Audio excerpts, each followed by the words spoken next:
Hello and good afternoon, Xbox Nation. Welcome to today's brand new episode of the Xbox Factor Podcast. I am your host, Mr.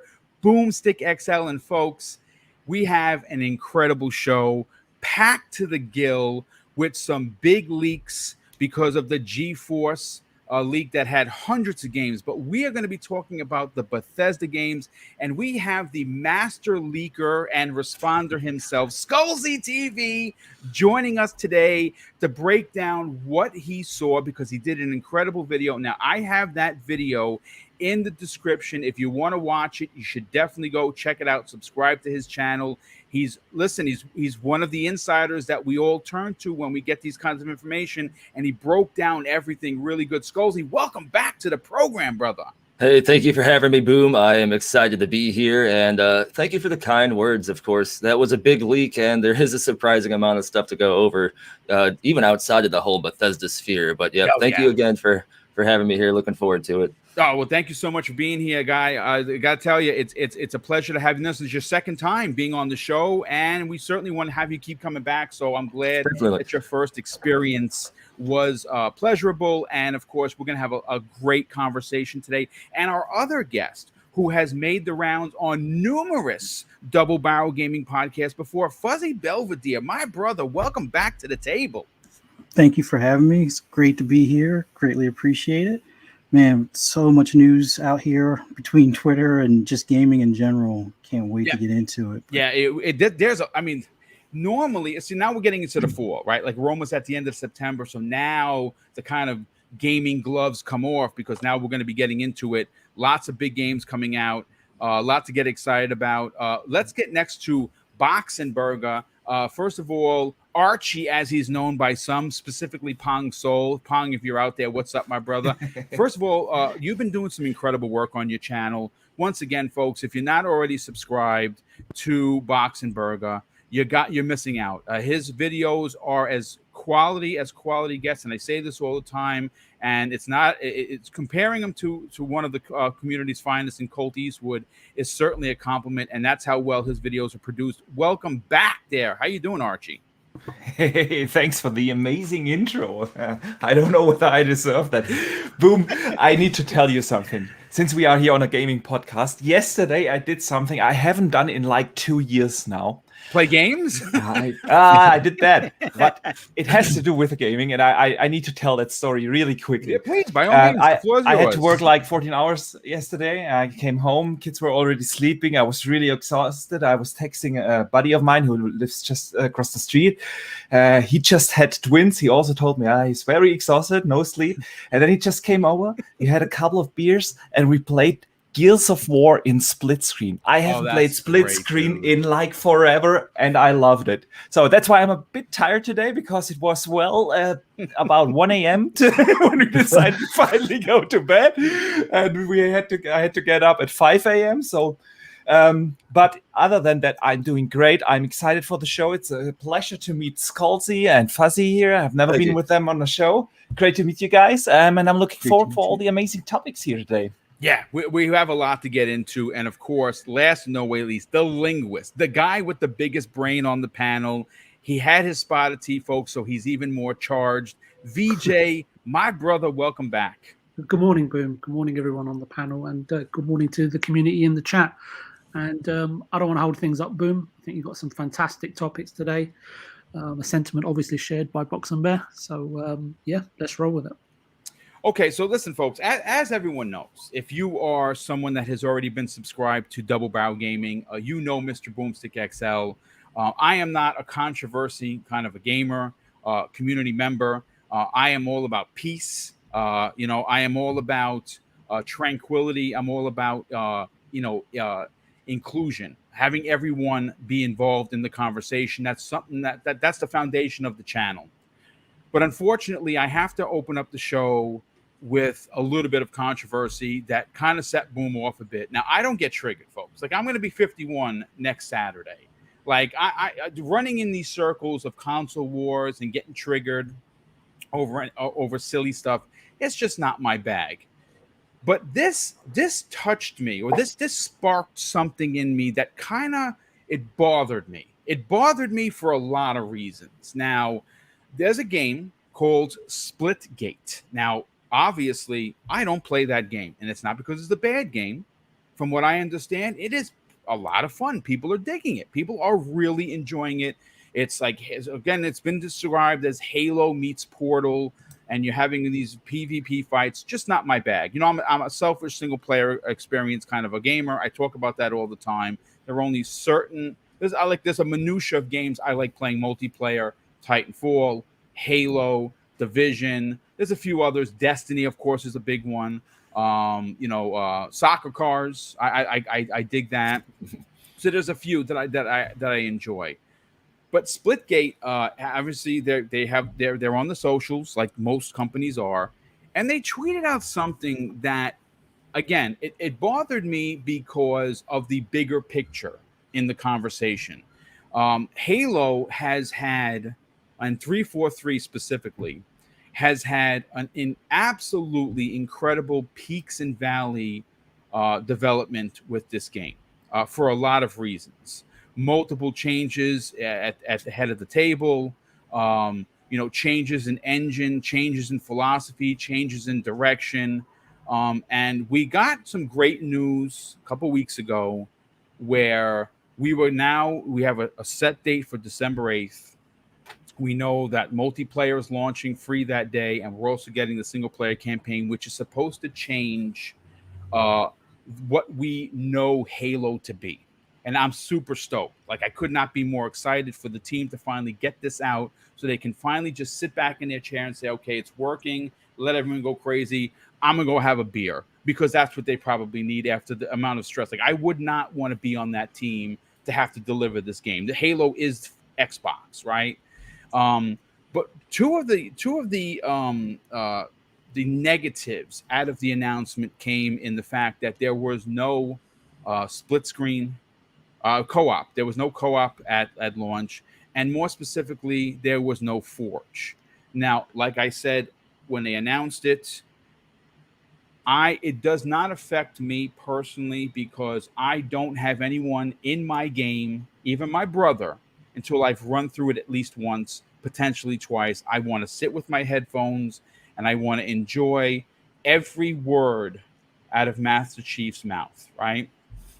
Well, what am I talking about? Long-winded, my wife says all the time, and she's right, but let me get to the point.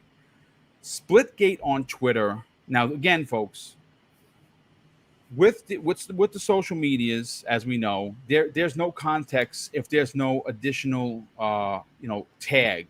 So it's just a tweet.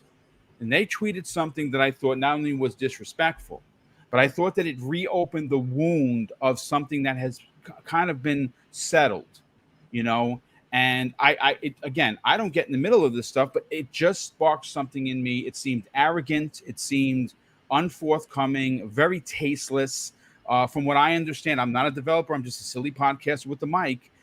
There's a line in the sand of between brothers and sisters in the development community that you don't cross. I feel, this is just me, again, opinions, folks. I feel that they didn't just step over the line. They literally jumped a mile over the line and said, whatever, right? Well, this was the tweet. This is directly from the Splitgate Season 0 on Twitter 19 hours ago. Splitgate will have Forge mode before Halo Infinite. Sorry in advance, Halo fans. We love you, but we had to. Now, to me, like Skolzy and I were talking momentarily along with the rest of the panel, I felt it was a bit of a shot across the bow. It's like, look at us. We want to be popular. Let's be an a-hole. That's how I get it. Now, a good friend of this show, who's going to be a special guest the following Friday, not this Friday. He was supposed to, but he got called in for work. A slow-mo backslot. Now, he's one of my favorite podcasters, YouTubers, content creators, community members. He actually reached out to me on Twitter and said, no, Boom, listen, it's not like that. They're not being disrespectful. This is something that they do. I'm unaware of that because I don't follow Splitgate. So did Boom overreact? Again, I don't think so, because I'm entitled to my opinion. But this is what I said. And of course, I think it was very classy, as a matter of fact. after that tweet, I wrote, well, that may be true, but there is something that you don't have. And I wrote a list. A legendary history that dates back 20 years. 2, a character lead that is as impactful as Master Chief. And 3, and this is where the dig comes in, most importantly, class. And I said, put that in your pipe and smoke it. Now, some people agree with me. Some people came at me because of it. And you know what? I'm a big boy. I could take all the criticism. I didn't like it. I interpreted it a different way. Skolzy, I got to go to you first. You're a special guest. What was your take on the tweet? Okay, so I see other people commenting on it too, saying a similar thing, that it's I guess some kind of inside ongoing running joke. But initially, outside looking in, like you, I'm unfamiliar with this ongoing running joke between the two studios. If that's the case, that's fine. I mean, that's funny, but make it more obvious perhaps to people that aren't familiar with that, because to me it does look like it's like a shot, like a joke that was where they took advantage of an opportunity to make themselves look like they're better, or perhaps have access to something that a huge studio, like a huge game like Halo, doesn't have. And it's not like the best outlook to provide to the community, because already the gaming community is full of toxicity. We got the console wars, we got basically any kind of argument you can imagine. It's probably happening somewhere in regards to the gaming. So to have a joke that just looks like it's toxic without the appearance of it being an inside joke just isn't the best take to have, I would say. I mean, that might seem like that's, I don't know, some people might say that's a weak take to have. But when you have a big following, whether you're a YouTuber, a creator, a streamer, or a company, you need to just keep in mind the type of influence the words that you put out there could have, even to those who may not be as in the know as to what's behind the words. And you got to take into consideration, too, that with such a big following, you have the opportunity to influence something in a positive way with almost anything you do. So if you want to make a joke that's an inside, joke with another studio, at least make it a little bit more palpable. In a tweet that, how many likes does it have right now? Probably a lot, like almost 3,000 likes already. So, I mean, yeah, again, inside joke is fine. Just make it more obvious, I guess, to the majority of people who probably don't know that. Because just judging by the comments, there's other people who don't know that either. And now there's arguments about how it's an inside joke. So it's already breeding toxicity. I agree with you. It's initially just from a general perspective, it's not the best take to have, in my opinion. Yeah, and something real quick, I want to shout out Jonathan. Who was it that said this? Eric B. Eric B. First of all, brother, welcome to the show. I'm gonna throw your comment up there because it makes a lot of sense. Wasn't this in response to the KFC gaming tweet? And something, you are definitely onto something. Apparently, KFC gaming, go figure, whatever, said something. Write a statement that will trigger X something or other. And of course, they responded with this. Now, again, if it's a joke like you, Skolzy, I get it. I totally get it. But we have to judge something on pure face value. This wasn't like, hey, tagged into Halo, their Twitter account saying, hey, you guys suck. And then they write something and you're like, yeah, whatever. They're just fighting with each other because some of them are 343 developers. And this is their way of, broing, if you will, whatever. That's not how I took it. And again, no big deal. Not the biggest topic of the day. We're not going to spend too much time on it. I just wanted to say my piece, give my opinion of why I thought it was. I absolutely agree with you, Skolzy. Let's get Fuzzy in here. Fuzzy, you and I were talking prior to us going live in the green room, and you kind of thought the same thing. What are your thoughts on it? I felt it went a little too far. I mean, yes, if it's an inside joke, okay, fine, but I just look at things like that where an inside joke like that comes across more like this is how you share a game than like, yes, oh, I used to be an employee there, and not, it's cool to throw jabs like that. Like, I get KFC, which, why does anybody follow KFC gaming? Like, hello, that's just I'm right there with you. I don't understand that whole deal or what KFC is doing. It's like, okay, yeah, spend lots of money on a PC that cooks or keeps your food warm. But anyway, it just came across more like a competitive shot as opposed to an inside joke. I don't know the CEO for Splitgate or anything like that. My kids played it for a little bit and didn't appreciate that it didn't have like a slide feature or something. So it was like, yeah, that game is dead to them. But just not a fan of that type of stuff. I mean, I could see if they were saying something along the lines like, oh, why'd you guys remove like jetpack? Well, then again, that wasn't the tweet, but something that's a little less more direct, like a sore spot.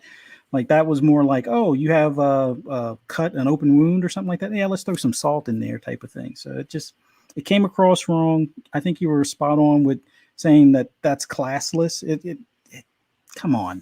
It's not the way you want to poke jabs. Jabs are usually like, okay, I think it would have been more received better received if they had picked on Craig or maybe the lack of exploding fruit or something. Something along those lines. I absolutely agree. Yeah. But the Forge thing just, I don't know, it felt more personal. I don't know.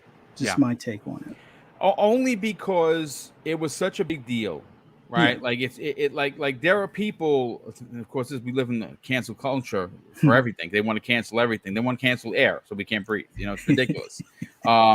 Everyone there was a subset of the community that was like, well, hold on a sec, delay Halo Infinite because it's missing two of the biggest modes in the history of gaming, when that in fact is not the truth. I mean, like I said, same energy, and again, this is the Xbox show, and I don't want to kind of reiterate what happened with that, but again, we have to look at the big picture here, right? Like Last of Us 2.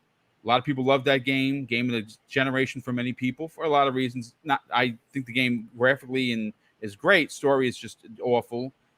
That game was known for having a online mode called Factions. I never played it because, again, not my bag, but it was apparently an important mode to a lot of PlayStation players. And that mode still hasn't found a way to the game. And the reason why that is because Sony's going to charge you money for it. So, I mean, and it was okay then.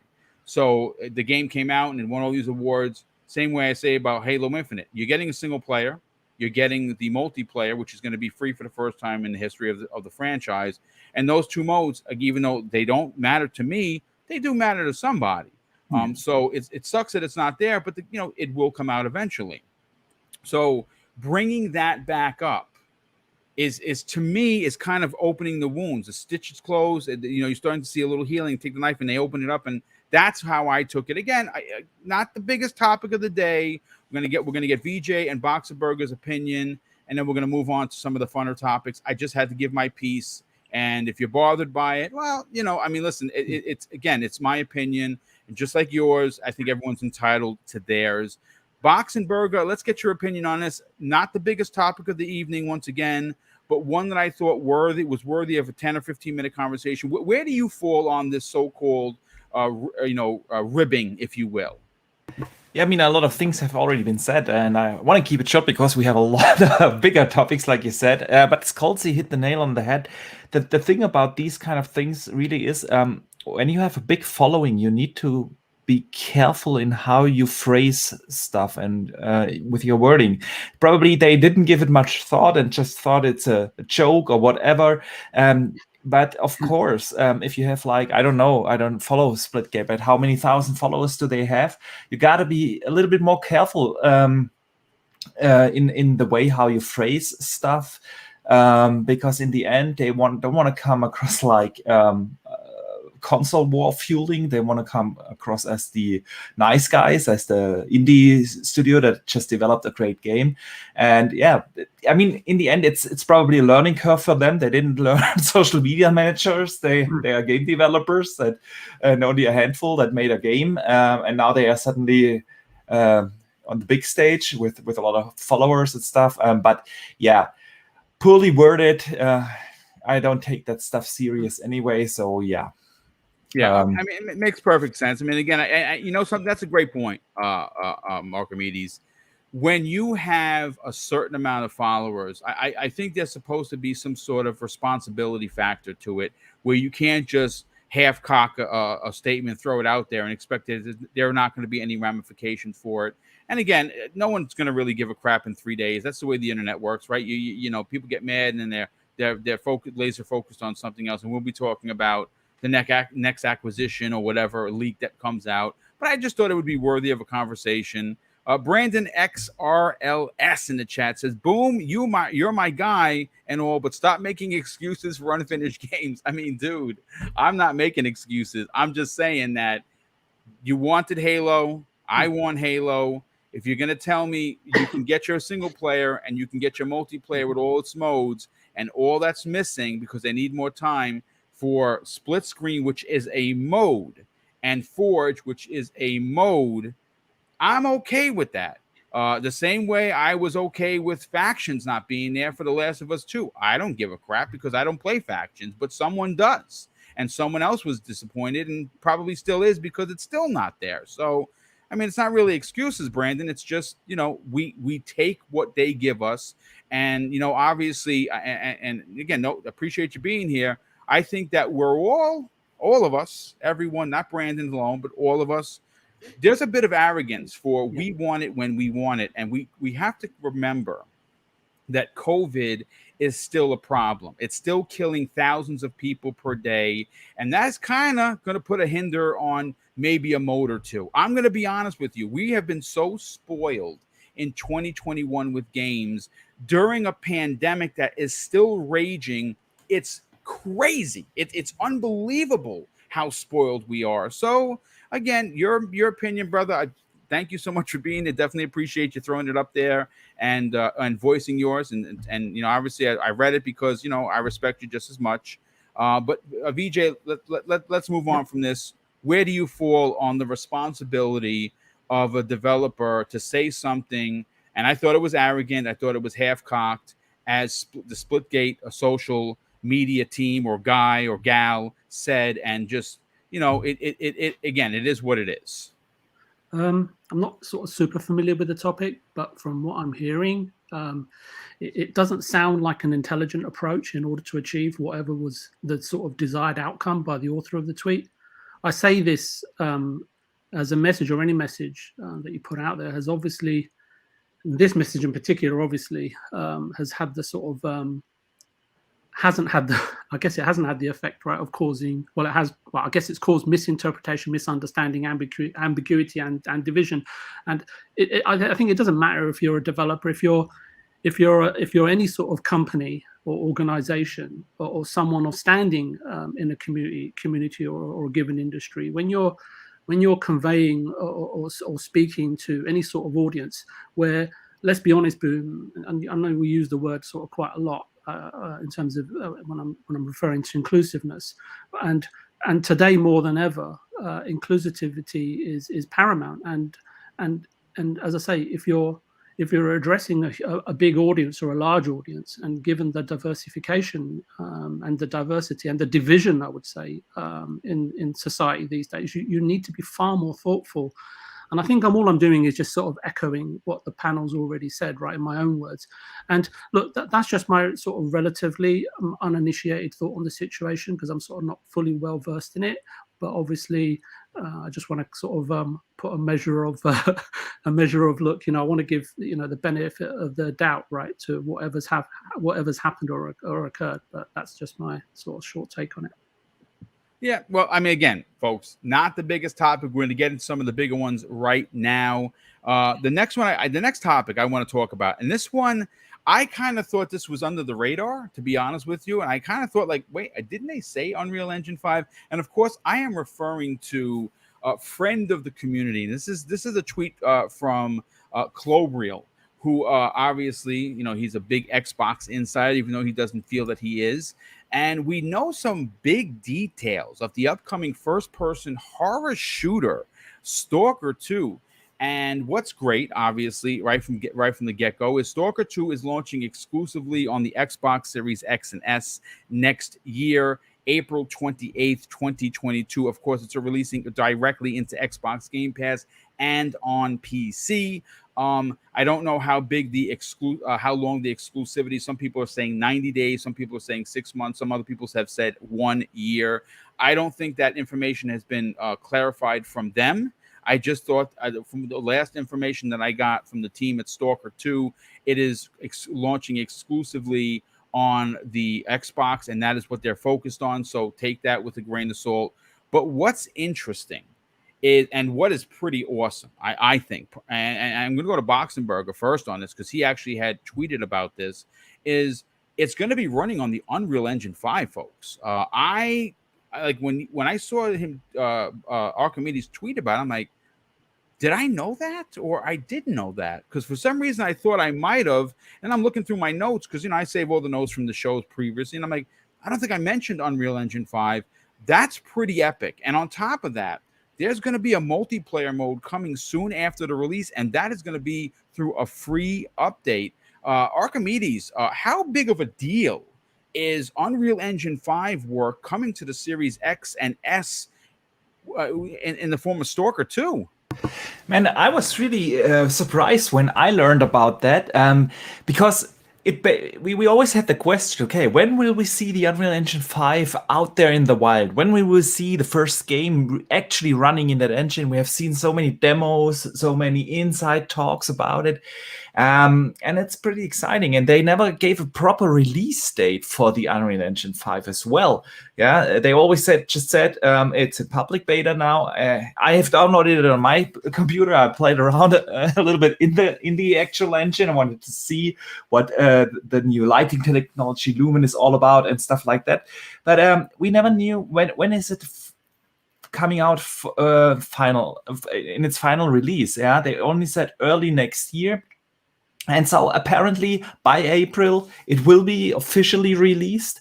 And that means that also all the assets and stuff that is currently not supported in the Unreal Engine 5, like, for instance, translucent materials and stuff like that, that will all be fixed by then. And I can't wait to see the first big blockbuster game running in that engine. Of course, that will be only the first taste of what the actual engine can do, because probably most of the game has been developed in the Unreal Engine 4 and now it's just ported over to the Unreal Engine 5 because it's compatible. You can just bring your Unreal 4 stuff over, but still it's going to be exciting to see first glimpse of that. Stalker, the original games back in the days on PC have always been amazing lookers. They were kind of on that same level like Crysis, very demanding for PCs. Yeah, if you really wanted to test your PC to where it's sweating. Yeah, if you can compete in the master race, yeah, then you had to play Crysis or Stalker. And from what we have seen, we have gotten like 7-8 minutes of gameplay during E3. Yeah, that game looks amazing. I love the series back in the days. I love the Metro series, and a lot of the developers who have worked originally on the original Stalkers left the studio, founded their own, made the Metro series. So they are all just kind of in the same vein, yeah, in the same spirit. This is Metro is basically the spiritual successor to Stalker, and now we're getting an actual Stalker 2. I'm pumped. I'm excited. I want to see the game. I want to play it. I'll probably put an unhealthy amount of time into it. It's definitely one of the games I'm looking forward to the most. And now that we know that it's Unreal Engine 5, yeah, it's going to be very interesting to see that engine in action. And don't quote me on that, but I think it is probably one of the first games, if not really the first game, released in the Unreal Engine 5. So yeah, that's exciting. Yeah, real quick, Space Davigan, who actually dropped a super chat before we were even live. So Space Davigan, thank you for the $5 super chat, brother. He actually just DM'd me, and there was a back and forth between Stalker, the official Twitter account, and on the Unreal Engine official account, and says Stalker originally writes, feel free to mention we're running on EU5, and then Unreal Engine says, hey, sure thing, we thought it was a secret though. And then the Stalker official account on Twitter says, not anymore, high five. So yeah, confirmed. Once again, thanks Space Davigan for that. Scalzi, let's get your opinion on this. Listen, the one thing that I think we're all waiting for, specifically on the Xbox side of things, is to see what the Unreal Engine 5. Now, we know, and we're going to talk about it in the later part of the show, about what's going on at the Coalition. They got 2 projects. One was confirmed as a smaller project, and they didn't really talk about Gear 6 until that GeForce leak that confirmed that, yeah, that's one of the games that they're working on, and they are the masters of the Unreal Engine, no doubt. But to get Stalker 2, which already looked incredible, and now we're going to get an Unreal Engine 5. How excited are you to see this running on the Series X?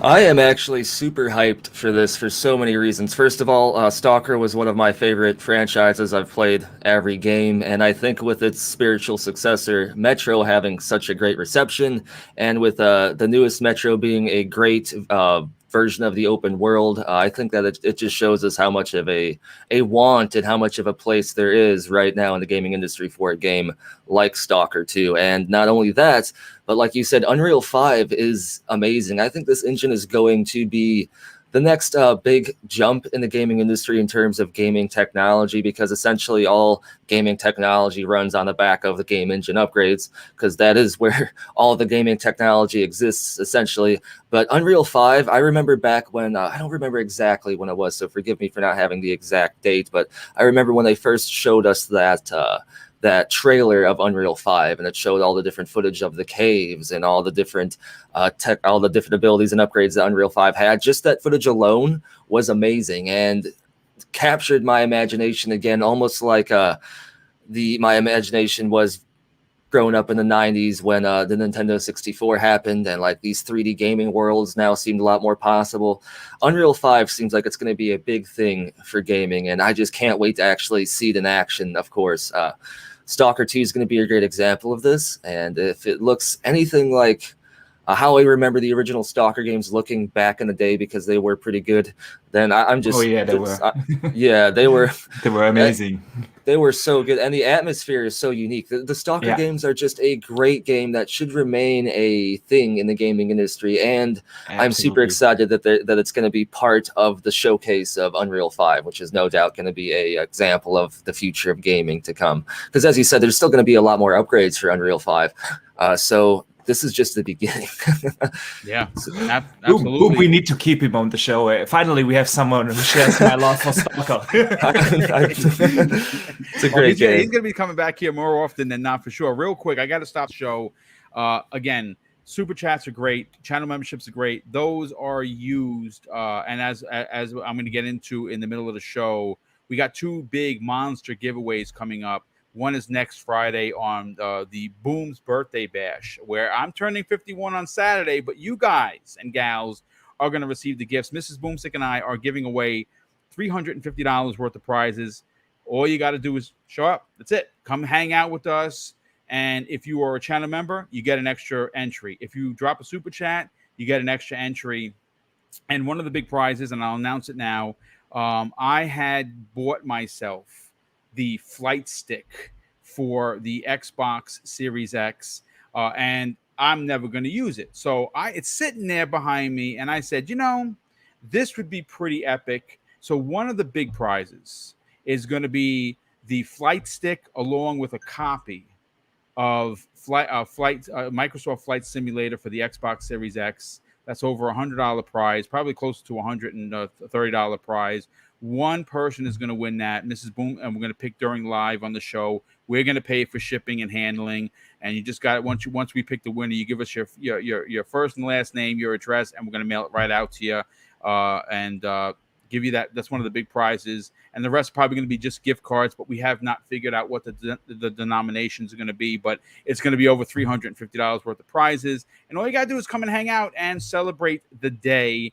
And we will, of course, be giving back. And, of course, Christmas with Mr. and Mrs. BoomStick will be coming in the holiday. And that we have already put away $500+ to give back to the community, because it's our way of saying thank you for supporting Double Barrel Gaming. And I bring that up because Bunty drops an outstanding $50 super chat and says, and that's why I love Xbox so much, for being the better person.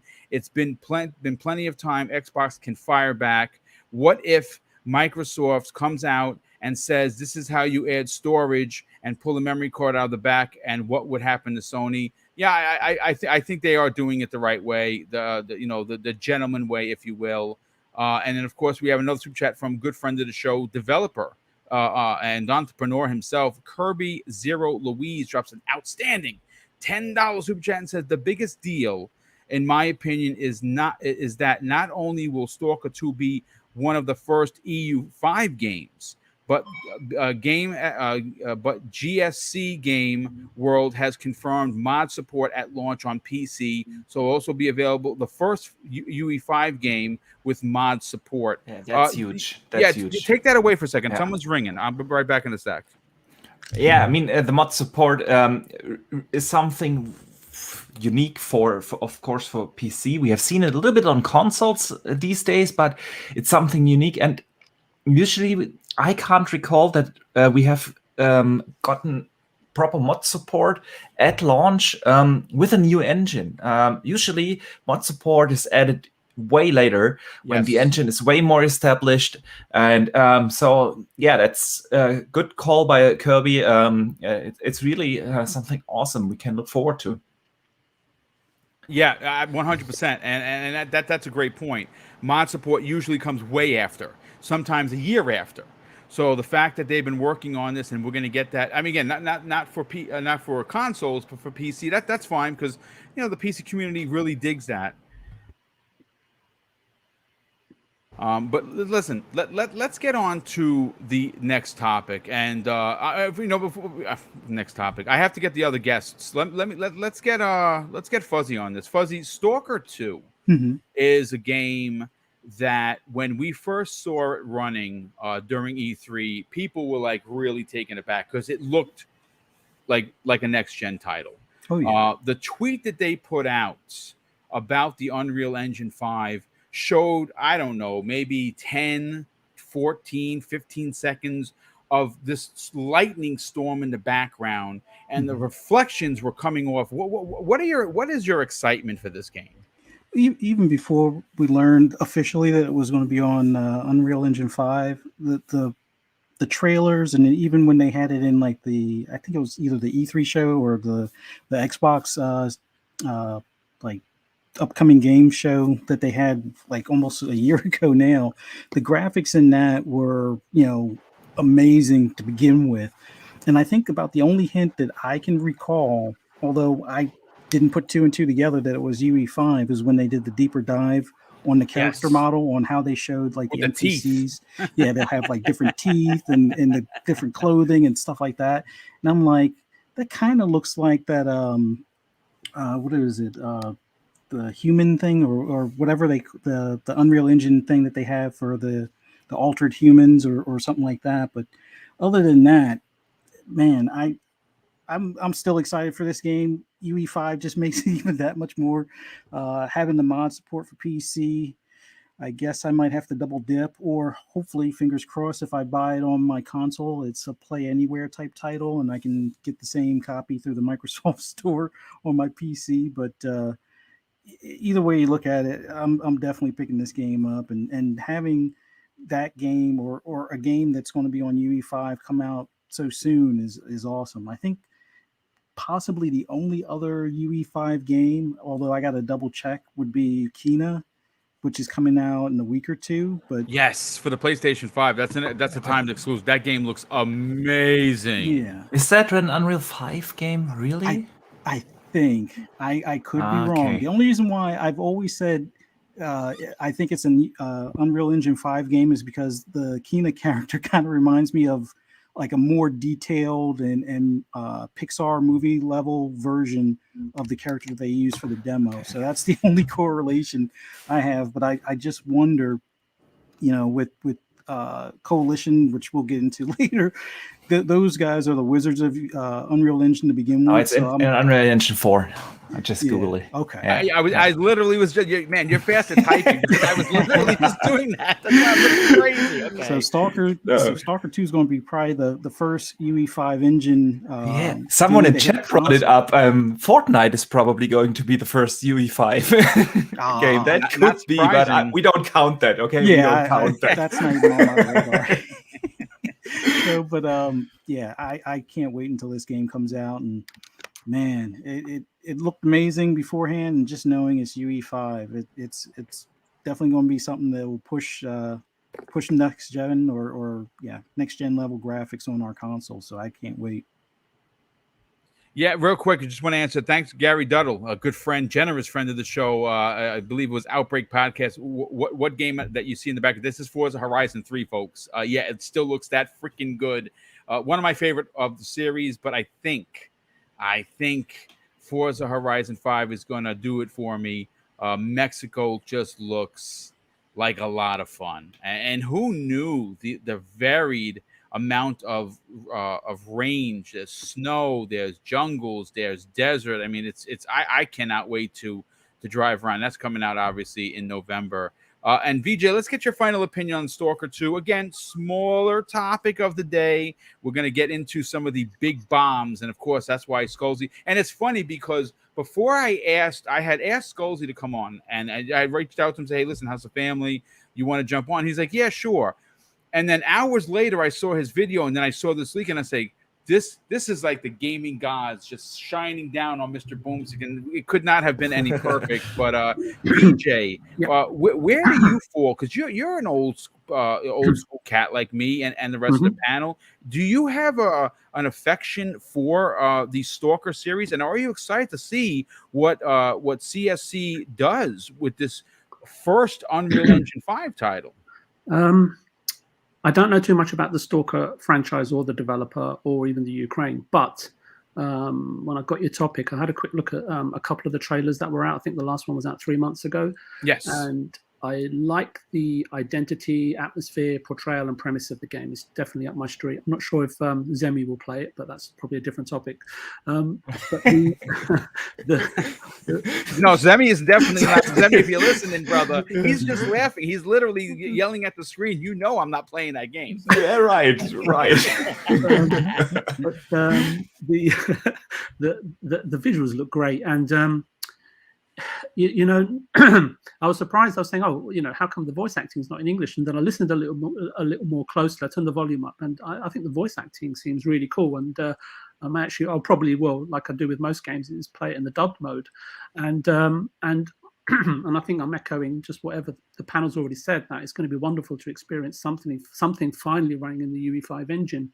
And as I say, I do enjoy the survival horror genre, and I must admit that, you know, as I say, I've never played the original Stalker title, but I think it was out a really, you know, a very, very long time ago, if I'm not mistaken. I don't think it was something recent. So the reason why I mentioned that is that I'm not entirely sure if, you know, Stalker 2 is a sort of semi-controlled, story-driven, you know, directed experience like Resident Evil, or if it's wide linear, you know, a bit more explorative, or if it's just full-on open world. Maybe someone can sort of mention something towards that.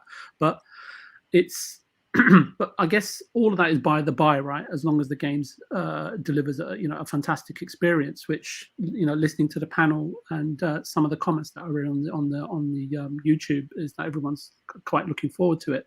And if you look at if you watch, I guess, and take in some of the short trailers from the studio, there isn't much reason to believe it won't be a great game, and especially when sort of like, you know, listening to the panel again are just kind of reinforcing the things for me. So I'm glad I went last on this topic, but it seems to have like garnered a lot of the studio, and obviously Stalker have garnered a lot of respect, and obviously a lot of and that obviously comes out of the success of the original game.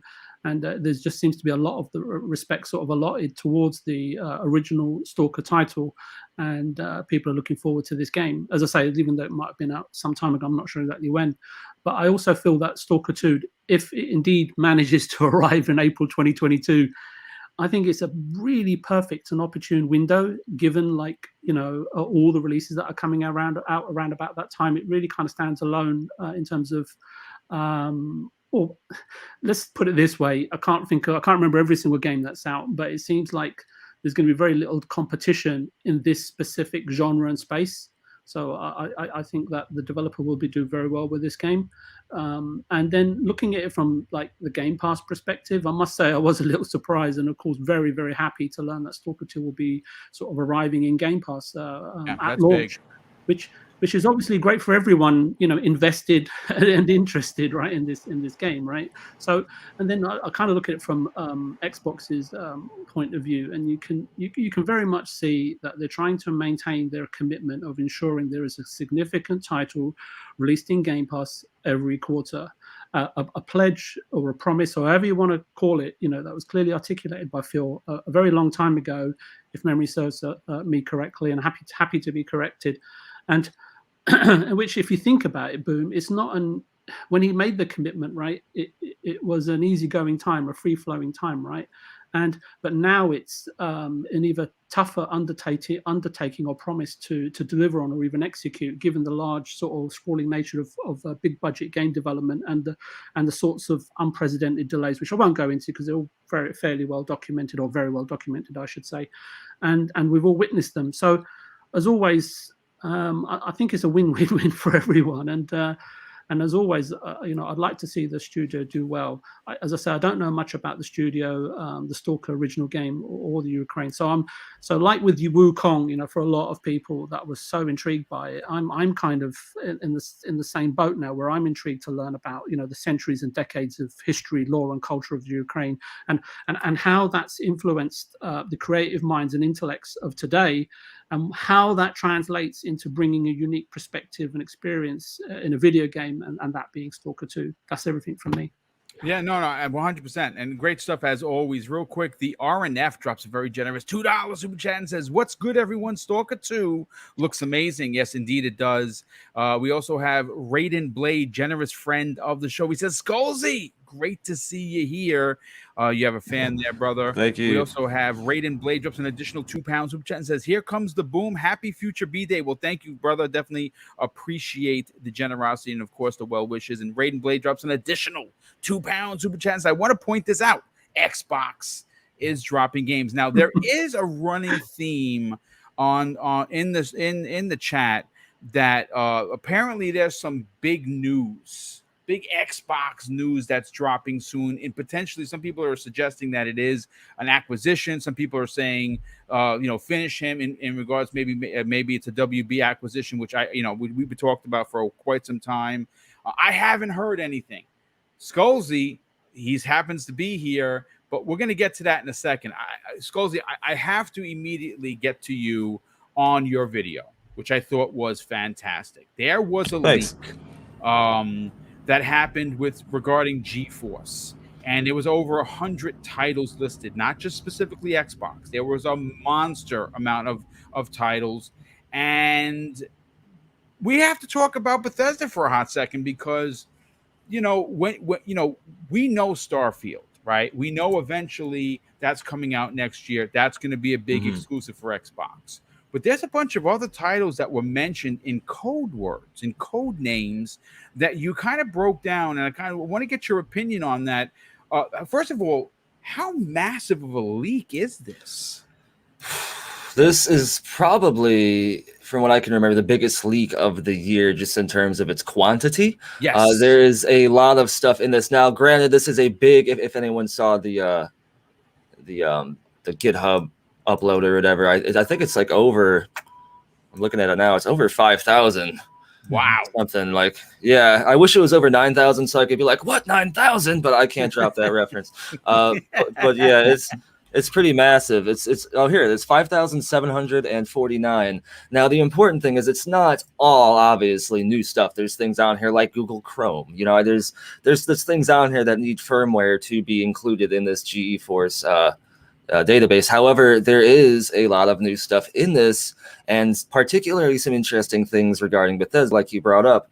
And NVIDIA, they dropped their old, corporate statement saying, "Oh, this is not representative of any future products," which might be the case to some of these. However, when you have code names and insider development names for games, there's something to that. You can't just put random code names for stuff out of nowhere. That makes no sense. That's obviously tied to some sort of information. Otherwise, they wouldn't have included it into their database. So there's some stuff that is definitely something in this list, for sure. But in regards to how huge it is, I'm looking up the Bethesda things again. It's a fairly huge leak for sure.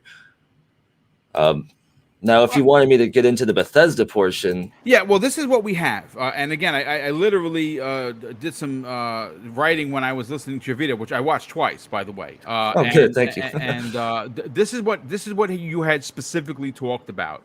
Arcane Studios had Project Black Sky / Omen, Project Omen, right? Mhm. Tango Gameworks had Hibiki. Which means, according to your video, sound. It means sound in Japan, and I have in my notes new IP ? Because you said that this could potentially be Tokyo. What's the game that they're working on right Ghostwire. now? Tokyo Ghostwire Tokyo, yes. Ghostwire Yeah. Tokyo. So thank you. Yeah. So is it that? Is it something else? ZeniMax Online potentially. You had a new MMO called Kestrel. And Machine Games codename Platinum / potentially Indiana Jones, and a new IP codenamed Relic, which you said, I believe it was potentially Wolfenstein 3 or switched around. These are, I mean, look, Wolfenstein 3 is something that I actually thought that was going to be out like for the fall. Honestly, I thought they were going to, stealth drop it, to have something more, but that, we know that it's in development. And Archimedes has talked about Wolfenstein multiple times, that it's been in development for the longest in the franchise's history. Let's start with Arcane Austin, because obviously they're in the news. Obviously they're working on some stuff. Is this Prey 2? When you think of project or codename Black Sky, one of the things that comes to mind is Prey 2 naturally, because Black Sky, you think, spaces, like I said in the video. So that fits just on the rhetoric of the code name itself. Now, granted, as for the other two things, they have the other thing, they have Omen, which was supposed to be the project name of Redfall. So that should check that off the box already. However, some people theorize Black Sky could also have been Redfall. I don't think that's the case. I think Black Sky is something new altogether. And man, I would have to say that if you just try to break it down in terms of anything that's tangible that you can base your speculation off of, Prey 2 seems like it's the most likely scenario, just based upon their already existing game franchises that they're going to make sequels for, because Prey was pretty well received. It was a great game, very immersive. I played it later than some people, which shame on me for that, but it's a great game. Definitely, I expected to be more Prey, and I would think that Prey 2, if they're going to make it anytime soon, is definitely in the early pre-production stages now, which would indicate it having a code name like codename Black Sky. So yeah, I think this is just my own speculation. I think it is probably Prey 2, based on just the Black Sky stuff. As for the other things, let's see, we had Kestrel, which is a ZeniMax Online Studios game. ZeniMax Online Studios did confirm they are making a new game, a new IP of some kind. If we go based off their already existing record, the only game they put out is Elder Scrolls Online, which is Correct. the MMO equivalent to a already existing single-player Bethesda Game Studios franchise. So with that in mind, one would think that perhaps Starfield might get an MMORPG standalone game set in the Starfield universe, set to release after Starfield. That's my best case guess on what this could be. There are job postings to kind of support this, because there were job postings for ZeniMax Online Studios within the last year saying that you're going to work as a programmer for specifically vehicle stuff in the game. And in the job posting, it said NPCs and the player will be able to use vehicles. So they want you to be able to code NPCs to use vehicles in a way that makes sense. So if you think of what game franchise could use vehicles, Starfield maybe. I mean, Starfield has spaceships, so naturally that would make sense for there to be a big game with NPCs using vehicles as a main portion of the game as well, to where you need a specific coder just for that. So a lot of this is going to be speculation, but it's based on confirmed discoveries already in the industry, obviously. We do know ZOS is making whatever this game ends up being. But my best guess is it's the Starfield MMO. There is a rumor that they're working on a superhero game, but that's just that has there's nothing we can connect that rumor to. Like we can connect the Starfield MMO to ZOS's already existing track record of making multiplayer versions of BGS games. So I still think that the Kestrel would be the Starfield MMO. And it makes sense because, I mean, Kestrel space program, Kestrel is a Falcon, so I mean, flying in space. So it could be that, right? But here we are in speculation land again. Yeah. my favorite place to go, Speculation Town. Pong Sol, I know you listen. Him and I are co-mayors of Speculation Town.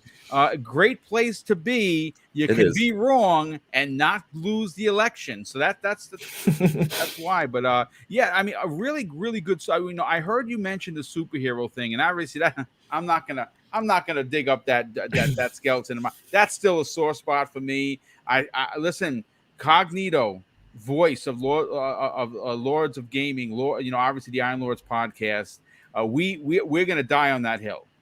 We both feel heavily strongly that is a miss for Microsoft with the superhero genre not getting their own, but that is for another day. Let's continue down the list there, Skolzy.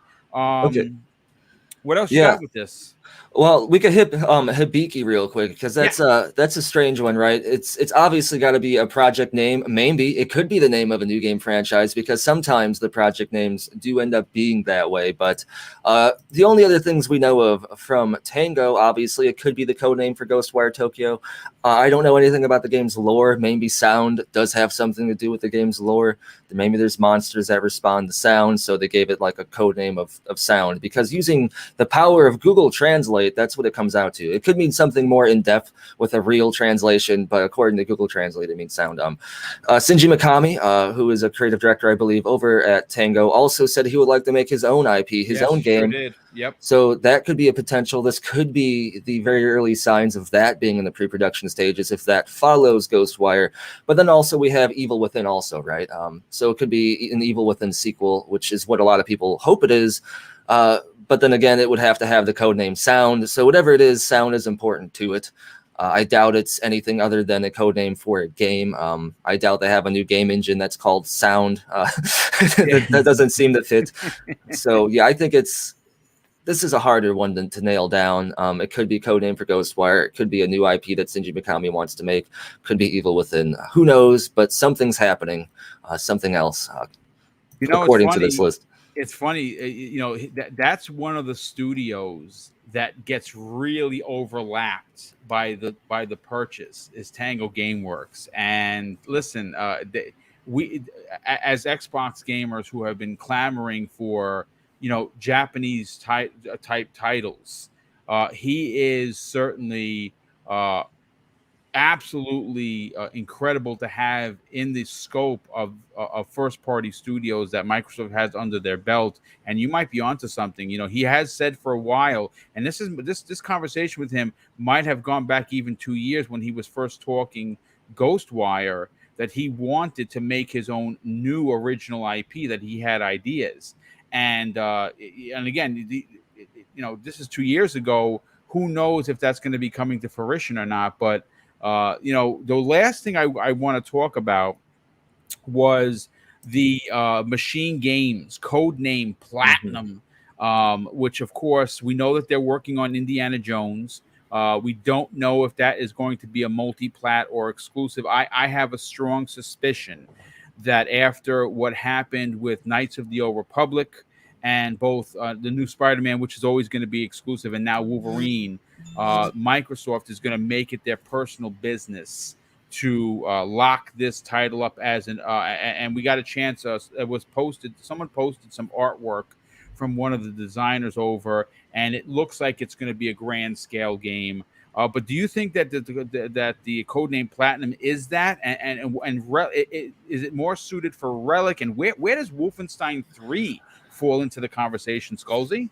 Well, okay, so with the two, I think that I think Platinum is inherently the code name or the subtitle for whatever this Indiana Jones game ends up being, because if you look at the list, it's Platinum / Indiana Jones, and it's on the same docket, it's on the same roster, so they're one in the same. I'm not I like Indiana Jones, but it's been a while since I watched it, so I don't know anything about the lore or the universe. Perhaps Platinum is some indication as to when the Indiana Jones story arc the game is set. But it does, if Todd Howard is attached to it, which he is, it's going to be a grand game, because that's what Todd Howard likes to do. He likes to make grand games where the player has their own ability to kind of explore, go about things the way they would like to go about, exploring or accomplishing other tasks or quests and stuff. So yes, it's going to be probably a grand game. I think Platinum is either the project name or the subtitle for Indiana Jones. It could be like Indiana Jones Platinum Skull or something like that. Now as for Relic, I think Relic is something separate. And if we are talking about if we're talking about machine games, naturally we're going to gravitate towards Wolfenstein 3, which Pete Hines himself even said that they are going to make a Wolfenstein 3 100%. He didn't say if it's in development yet, but I would imagine that it's something they want to make soon because Wolfenstein 2 did well. I don't know if it did as well as they would hoped for it to do. I don't know what their exact goals were. The one with the daughters was I didn't even finish it, dude. Like, yeah, that one, man, I don't even like that was I hope that was an experiment by them. We heard that was a bit of a cash grab. This is the kind of the same thing. I think that was, they were dealing with some serious money issues, and at the time the owner that was the overlords of Bethesda pushed the envelope on a Fallout 76 because they wanted a service game, right? And this seemed like they wanted to kind of just cash in on the Wolfenstein. I thought it was terrible. I played through it and I didn't even get halfway through before I was like, yep, this is just something I'm not going to do. The characters were just cringy for me. You're onto something, though. There was kind of an internal strife back then because there's a lot of executives that didn't want to make multiplayer games because they felt like it would take away from Bethesda's image that the community held valuable, which is focusing on single player games. And that's why we saw that what was it, that short video about single player not abandoning single player games that they put out, and then right after that they announced Fallout 76, which is interesting, like a year later. But nonetheless, there was some kind of internal arguments where some executives did want to make some multiplayer variants of games. There's a lot of arguments, and then here we are with the games that we're seeing now 76 is a success right now. It's more than made its money back. And they turned the ship around on that, man. I mean, from where it launched, because I bought it at launch, but I actually didn't buy it for the game. I bought it for the helmet, which is sitting right above my head. I bought it for the helmet. I didn't buy it for the game because I knew it was an MMO, and I'm like, yeah, that's not Boom style, but that helmet is. And but from where it was to where it is now, very similar to Sea of Thieves. Like these transitions, these almost turning the ship from disaster to unbelievable success. I agree with you. I think Fallout 76 is making money for them. Mm-hmm. Oh, it is for sure now. And ESO had a similar launch, and where it started not as good, had issues, not as much interest, but now it's one of the top MMORPGs out there, and it still is getting consistent content and has a consistent player base. Now, bringing things back to Relic, I think, would be Wolfenstein 3, because if we keep in mind the lore of Wolfenstein, there are these relics that have these abilities, these almost supernatural or high-tech powers, like the armor suit. Like, for people that somehow haven't played Wolfenstein yet, not only should you, but I'm going to try to keep spoilers out of this, but there's really important relics that have abilities with them. And I think that maybe Wolfenstein 3 will center around maybe finding a relic that can finally be the end of the trilogy, as it were, because they did say that they want Wolfenstein 3 to be the end of the trilogy. So it's probably going to be a powerful relic that fits with the lore. So I kind of think Relic would be a Wolfenstein 3 project name, because even if Indiana Jones is the next game to release before Wolfenstein 3, which we don't know if it is or not, they would be in the early pre-production stages of Wolfenstein 3 at the least. So yeah, they would have a code name for that.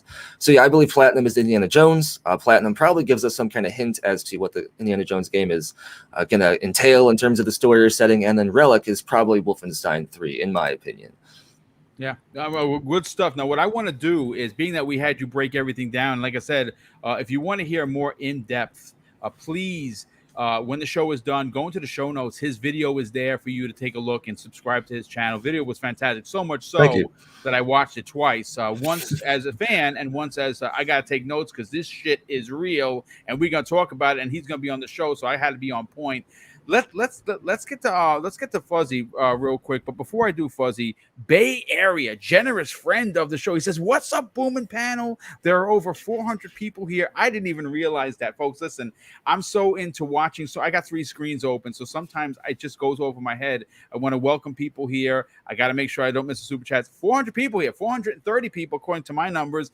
My God, thank you so much for hanging out. And if you're new, consider subscribing to the channel. 4 live shows a week, folks. Mondays, Tuesdays, Thursdays, and Fridays. And 2 of those days, Tuesdays and Thursdays, you get a double dose of the Xbox Factor podcast. And bookending them is Primetime Gaming, which our panel is just a monster panel of talent. And of course, Breakfast with Boom on Friday mornings to start your weekend. And tomorrow's is going to be a good one. I'm already working. It's crazy because I was sitting on the couch and I've been playing Animal Crossing like a lunatic with the missus. We love it. We play. I play portable. She plays on the TV. And as I'm playing, I had to stop what I was doing. I started writing literally the next week's shows because I started getting ideas. That's how it pops in my head. I could literally be online or doing the wash, and an idea pops in. I stop what I'm doing and I start writing the show. Next week's show is going to be bonkers. And if you are new and you want the best place to get positive and community-based content, please consider subscribing to Double Barrel Gaming. But Bay Area, welcome back, brother. Thank you for the generosity. We also have some Raiden Blade dropped a few. Yeah. Let me just make sure I catch them all because I'd be very mad at myself when I miss a super chat because, again, I'm not owed anything. We have John B dropping a $2 super chat and says, some titles could be there for testing reasons. Indeed, they sure could, for sure. We have Corbini Gaming. What's up, brother? He says this after dropping a $2 super chat. Boom, Sea of Thieves Season 4 next week. Get hype. Indeed. I played the Jack Sparrow DLC, which was pretty. I'm not a Sea of Thieves guy, straight up. Everyone knows that. I like the single player stuff, which is why that resonated with me, and that was fantastic. Raiden Blade drops an additional $2 super chat, £2 super chat, and says Frozen in Sea of Thieves would be mad. I tell you what would be even better. And I think Pong Soul, again, I have to mention, that's my brother from another. We talked about this on numerous podcasts along with Zemi Games. The Goonies. If you're an 80s kid, folks, and I'm an old bastard, so you understand where I'm coming from, the Goonies would be epic to be in, of course, Sea of Thieves, and maybe that's going to happen. If you're an OG like me, you know exactly what I'm talking about. Some people in the chat are young, and they're like, Goonies, what is this guy, an idiot? Trust me, it's a good movie, folks. Yeah. And Raiden Blade drops an additional £2 super chat and says, boom, what if Xbox is making Age of Apocalypse? Yet, listen, I don't know what they're doing. I know that I kind of hung my hat and I staked into the ground my feelings about the superhero thing. I got a lot of pushback from that. Even by King David was like, yeah, they don't need it. I disagree, and I love King. That's my brother. But listen, again, tomatoes, right? Xbox is doing great. They're doing great. They have 23 studios, 36 teams. We're going to be eating good for years. But as a greedy gamer, I want a platformer. I want my banjo, right? I want a superhero game. Sorry, I do want that. And again, there's another hill I'm gonna die on.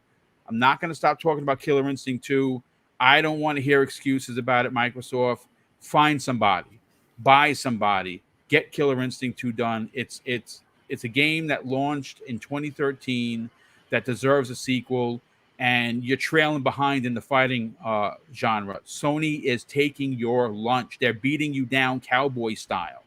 Don't allow that to happen. Make Killer Instinct 2. Ija. I'm gonna call it square there.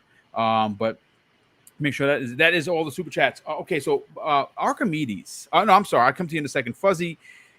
Hearing the list from Skullsy, which it was a deep one, which of the list from the leaks in gets you more excited? What are you more interested in finding out? There's a lot to unpack. This is a conversational podcast. By all means, talk away, brother. Well, I've always wanted to see what on a bigger budget, what like Evil Within would do as far as possibly Even Within 2 was phenomenal. Yeah. So having something like Hibiki as far as the code name, I'm real interested to see what that would be like. I'm looking forward to Ghostwire when that comes out, but yep. It has like, and people used to say it's like nightmare fuel. There's a lot of things that you see in like a lot of like the Japanese horror films that are mixed into that at least from what you can see in some of the gameplay. So I'm really looking forward to it. But Hibiki has got my interest peaked. Black Sky, I'm yeah, we talked about this pre-game. I was big into Prey. Like that was like I didn't get to it until later, but it was like when it was before they were acquired by Microsoft and everything. But they had like a big sale on like a lot of Bethesda titles, and I was like, oh, it's something that I kind of missed, or it slipped under the radar. A space horror type game. Sure, I'm all for it. And man, that game is amazing. And when they did the frame boost and everything, I'm really anxious to see a Prey 2 as far as from that same vein. I know it's kind of like a reboot from the original title, but I like what Arcane did with Prey, and I would really love to see a second version of that. But Black Sky and Hibiki are probably the two leading ones on that. Indiana Jones, if it's the platinum, if that code name ties into Indiana Jones, can't wait to see what they do with that. Big fan of Tomb Raider as well as Uncharted.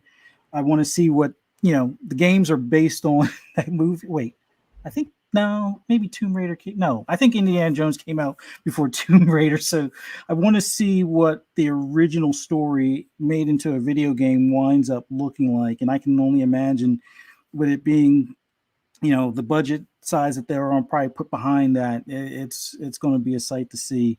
But Relic, I was hoping we would have heard something about like a Wolfenstein 3 this year, but there's so much to play already. Relic, if that is Wolfenstein, I definitely want to see that. The one with the two daughters or the twins. Yeah, terrible. I like some aspects of it as far as like the gear and the leveling. Yes, but the way you had to go about it or the monetization to fast track that, and not so much. But there were some aspects, like if you were to put that into a more traditional Wolfenstein game, I think would have kind of a mix of like a looter shooter type of aspect to some extent. Yeah,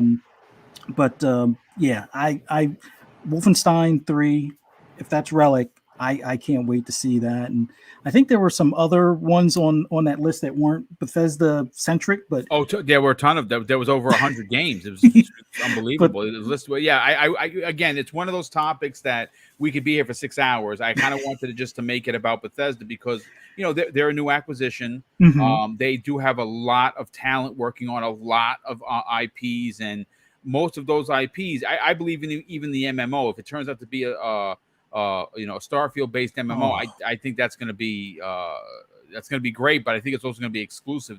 There would be no context to release that publicly for the PlayStation 4 or PlayStation 5. Why? They don't have Starfield. So right. I think that would be an exclusive, but again, the list is so big. Yeah, I mean, it would be like I can only imagine Star Citizen if it was put towards console and actually had a release. If that is what that game is based on, being Starfield, and it's an MMO version, there's going to be a lot of people no life in that game. Heck yeah. It's like, where have you been? Oh, I've been playing this game for 6 months straight. So yeah, I hope that's the case. But man, a lot of people better save up some sick days, I think, for that game. But man, there's just so much to unpack with it. But it's I'm kind of glad in a weird way, so things aren't spoiled, that Xbox is using code names these days. Yes, because they used to have a leak problem, and they kind of still do, but at least this time it allows us to kind of speculate and be like, oh, I hope it's this, and look forward to things and get totally surprised by some of the games that originally we weren't necessarily looking forward to. Like Deathloop originally was kind of one of those. It was like, looks fun, but I can wait. And then just seeing more of it towards launch and stuff, it was like, yeah, I had to play it. So Arcane, both studios of Arcane, I'm totally for any of the games that they're gonna, release. And team for sure. Man, a Prey 2 would be right up my alley right now. Yeah, nice. Boxenberger, let's get your opinion on this. But before I do, let me shout out a couple of super chats that have come in. Corbini Gaming drops an outstanding $5 super chat and says, did you express your thoughts on GTA 5 next gen? Very disappointing. You know what I say to them? F2K, because that is just so, it's gross. It's gross. But you know what? They've already sold 150 million. The bean counters and the board members, they want more money because they're literally lighting their cigars with it. It's ridiculous. Listen, don't buy it. Stop buying GTA. Who doesn't have 17 copies in their closet already? I don't understand it. It's ridiculous. 150 million plus since 2013. Listen, don't keep feeding this troll, man. Just let it die. It has eaten enough of your money. I am not getting Grand Theft Auto 5 next gen, whatever. If it was $10, I wouldn't get it because enough's enough. Could we get 6? Could we get GTA 6 already? That's what I want to hear about, not GTA 5. So it is egregious. Thank you for the super chat, brother. Definitely appreciate that. We also had, hold on a second. I just missed 2. Okay, we have, G Brown. What's up, dude? He drops a $2 super chat and says Arcane Studios should do Batman. You know, I would not be pulled to that idea. Would it be a first-person Batman? That's the question. That would be kind of crazy. Space Davikin, generous friend of the show, he drops an additional $5 super chat and says, now more than ever, acquiring Rocksteady, NetherRealm, and TT Games makes crazy sense for Xbox, superhero fighting, and platformer-centric studios. Look, I did it's probably one of my most successful videos this year when we did the live thing. And again, it was complete speculation town, but we had some talk. I don't know how close they are. I think that the WB Games thing is something that could still happen. I think that if you look at personally, like if I'm Phil Spencer and if you don't want to do the license thing, and I understand from a business perspective, they have been burnt with licensing things, licensing games out to, established IPs, very expensive, right? When you look at Rocksteady, when you look at TT Games, and when you look at NetherRealm Studios, which owns, by the way, their Mortal Kombat, if they were to swoop in and offer a bag, drop the very large bags, like the McDuck kind of bags of money at the feet of AT&T to buy these studios, what you do to your brand is something that I think they have a little bit of a problem with. Game Pass is great. Like, we know Game Pass is great. But the normies, right? The casual market, they don't understand unless we break it down for them. But I would tell you what they would understand. If you were to turn around and say the next Batman and the next Mortal Kombat are in Game Pass, they would know what the F you are talking about. The same way if a Marvel game was exclusive, the X-Men, Xbox exclusive in Game Pass, everyone would know what Game Pass was because it is an established IP. That is the only issue holding back Game Pass. It's not the quality of games. It's not the us. We're the minority here, folks. We're only 15% of the conversation. There's an 85% populace that are responsible for putting Sony in the 115 plus million console sales range because they were the cool system. They had Spider-Man. They sold a $200 PS4 with Spider-Man during Christmas, and they ate everyone's lunch. And that's because that's an established IP. If Microsoft were to get Mortal Kombat 12 and throw that in an Xbox banner that says in Xbox Game Pass exclusive, people would double their subscriptions. Again, a dark hole. I don't want to go down. Sorry, I went on a rant, but that's just my take on it. Thank you for the super chat. And let's see if I'm up to date. Oh, Drawn TJ. Now, Drawn TJ, thank you for the $10 super chat. If you don't know who he is, you're going to find out this Monday. He's making his grandeur return appearance. Somehow or another, he had some PC issues last Monday, but he's going to be showing up in a big way, and he's going to give us his gaming history. And we're going to, we have a lot of big topics. I'm already working on that show. and it's going to be a big one. And he's our special guest, Jordan. TJ, can't wait to get you back on the panel next Monday on Prime Time Gaming. Thank you for the generosity. But Boxenberger, let's get your opinion on this. Where, of all the so-called quote-unquote leaks from this, what has your interest piqued? Oh, there's a lot in there that has me interested. Well, and it's go not crazy. Go listen. And it's not just the Xbox stuff. There's also a lot of third-party games that have been leaked. Yeah.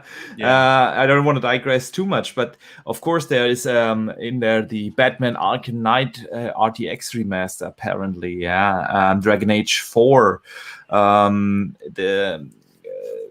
Then we have in there a lot of other things like the Half-Life 2 remaster that has been rumored for I don't know how long. I will buy that game again like a boob because who does not love a Half-Life 2. the Resident Evil 4 remake. Yeah, Yes. we all have been waiting for that. Yes. So there's a lot of stuff in there. Obviously, with a lot of the code names, we are really out there in speculation town. We really don't know much. I mean, I've always been a big fan of In Exile. Apparently, one of the code names, I can't recall the code name, is related to the next untitled In Exile game. That's definitely something I want to know what it is, what they are working on. We know it's a role-playing game, a first-person role-playing game in the Unreal Engine 5 again, but that's about it, what we know. Definitely something I'm looking forward to. Then obviously a lot of the announced Xbox first-party stuff was in there. Fable 4 was mentioned. Avowed, it's probably still one of my most anticipated Xbox games. So yeah, there's a lot in there that we can look forward to. I want to say something general about this kind of leak, because I really can't remember that something like that, a list of 5,000 something applications actually leaked. And a lot of people have been speculating, why do they come to NVIDIA or GeForce Now? That's so weird. We have to think about that a lot of these games have or are developed right now remotely while working from home, and a lot of these streaming services actually are used now from the developers to develop these kind of tools, games, which is kind of cool that they actually use cloud gaming now to make their life a little bit easier while working from home. And safer on top of that. And safer on top of that. Absolutely, yeah. So there's a lot of stuff in there. When I go through the list, Gear 6 or whatever the other project is that the coalition is working on. Being a big Gears fan, you know that. Super excited for that. The next Forza Motorsport game was apparently also in there. We still want to see that game in action. How does an actual next-gen Forza Motorsport look on the brand new engine? There's so much exciting stuff going on there. And one last game I want to mention is Indiana Jones, because you brought it up earlier. I also think that will be 100% exclusive. I think that game, during E3, Pete Hines said that this game is in an early, and I quote, early stage. So yes. That game won't be out before 25 or beyond. Yeah. And when we do a little time warp into 25, we will not think about Bethesda as being a separate entity, a separate company. By then, they have been included in the Xbox Game Studios like 4 years, 5 years. By the time that game comes out, nobody is even considering that Bethesda, or Machine Games in that case, is not part of the Xbox first-party portfolio, and that's why there is zero doubt in my mind that this is going to be an exclusive game. Yeah. So exciting leak, a lot to speculate about, a lot to get excited about. It just shows you in which great state gaming is actually. A lot of games we have coming, and a lot of games that are actually pretty exciting. So 100%. Really exciting leak. Yeah. Yeah, I mean, again, probably the biggest of the year. I would, Skulls, I would dare say this might be the biggest leak ever. I mean, there's just so much information, and again, whether or not they come to fruition or not, it's irrelevant. The fact that this is out there is bonkers. It's just bonkers because again, the code names fantastic. We're not spoiled with a lot of the stuff. But there was stuff with regular names in there, and maybe some of those titles we didn't know were coming. Did anyone here suspect that we were getting another? What'd you say? It was an RTX version of Batman. Yeah, man. I wouldn't. Finally, I can put my 3080 to good use then. Yeah, there you go. Absolutely. I mean, the game looks stunning. I mean, it looks absolutely stunning now. I can only imagine if you add ray tracing and everything else to it, it would literally just be insane. But let's get before we get on to the last topic, and the last topic's a good one, folks. So hang around because we still got another about 35 minutes left to the show. VJ, the leak was massive. Out of the leak, specifically, and again, go wherever you want to, run down whatever path you want to run down. Did anything for the Bethesda leak intrigue you? I just want to apologize to Skull Z. I had to step away, so I missed some of what he said. So I'm sorry if I've. No, it's okay. It's fine. Oh, it's okay. But I'm going to be really, because I was listening to Box and Bear. He's got a hypnotizing voice, and I'm going to be really boring and kind of stick to Starfield since so little has been revealed, but it holds so much promise, and it's sort of relatively imminent. And when you get to my age, time flies relatively quickly. And like Box and Bear, I wanted to mention Indiana Jones. I mean, I hope it's a third person. It is. I believe it's going to be a third person game based on the artwork that was been released. It does appear that it's going to be I don't want to say open world, but it certainly looks like as if it's going to be in third person. And to add to what you just said, Boom, and a game which I feel should be exclusive for all intent and purposes. And why Indiana Jones? Only since it's a space story and universe and a genre I want to explore, and probably like most others. And however, I kind of know as much about this upcoming indie game as I do about Wolverine. However, you see, in terms of intellectual property, the gameplay opportunities that both character stories and universes offer or afford us is incredible, really, in both worlds. And it's and when it comes to sort of rumors and sort of speculation, it's hard for me to sort of categorically say any of these speculations are sort of immaterial or even significantly material, since I have no clear sort of evidence in my mind to support these leaks or rumors either way. So what I will say is that there are always sort of extended periods between 6 to 18 months when you have divisions, dimensions, or facets of a development team who are free of full production, and thus they become available to sort of tinker and potter around with the next concept or set of ideas that have been stored away in their own personal repositories, right? And as you say, and as we're seeing right now, they are all sort of subsequently assigned code names or code words, etc. And to some extent, every studio has either several ideas and or projects bubbling away in the background. And I mean, I was watching an interview with Team Cherry, a team of only 3 people. And if you're not sure who they are, they're creators of Hollow Knight. And they said they have at least 1 or 2, if not more, projects, sort of where ideas and concepts or sketches and that, pour into the creative minds, and they just squirrel away those ideas, right? Once they feel complete full production on the game, or if they want to take a break from their current production schedule and refresh themselves, they'll go and work on something else in the background. But that's just a very, very small scale studio. Here we're talking about sort of studios with hundreds of people in there, having hundreds of millions of dollars thrown at production and marketing.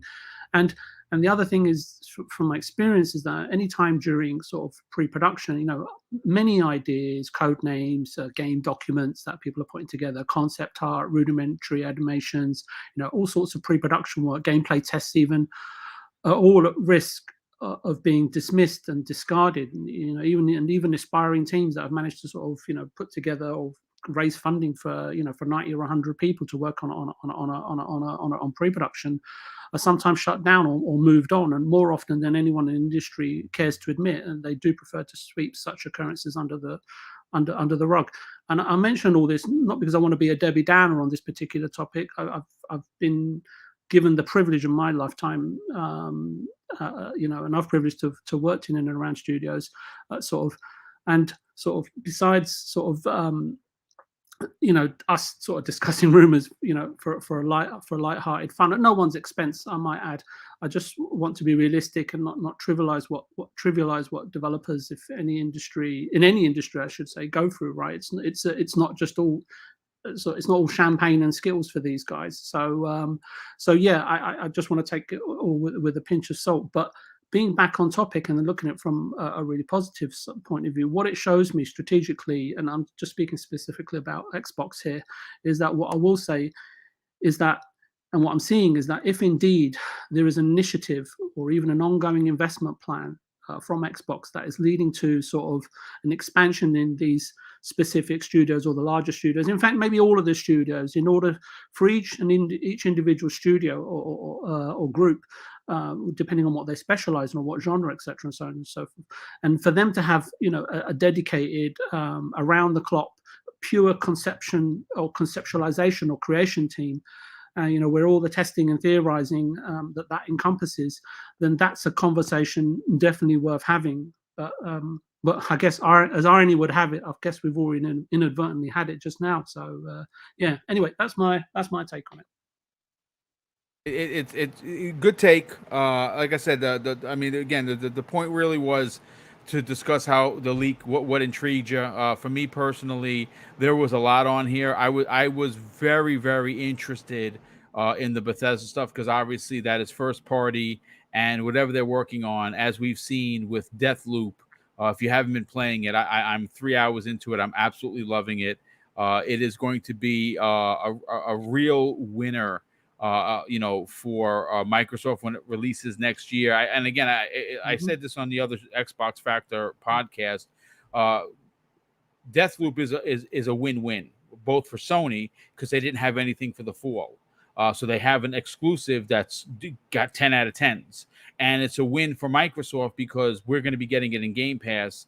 And the sequel inherently, which is going to have a sequel, is going to be an Xbox exclusive. So it's a win for both companies. Absolutely. And but I do want to move on to the last topic of the show, folks. And again, if you are enjoying today's banter, and there's been a lot of it, please consider hitting the like button, share this on social media, and obviously consider subscribing to the channel if you are new. I want to talk about Gears of War 6. And this was one of the games that were announced in the NVIDIA GeForce Now database leak.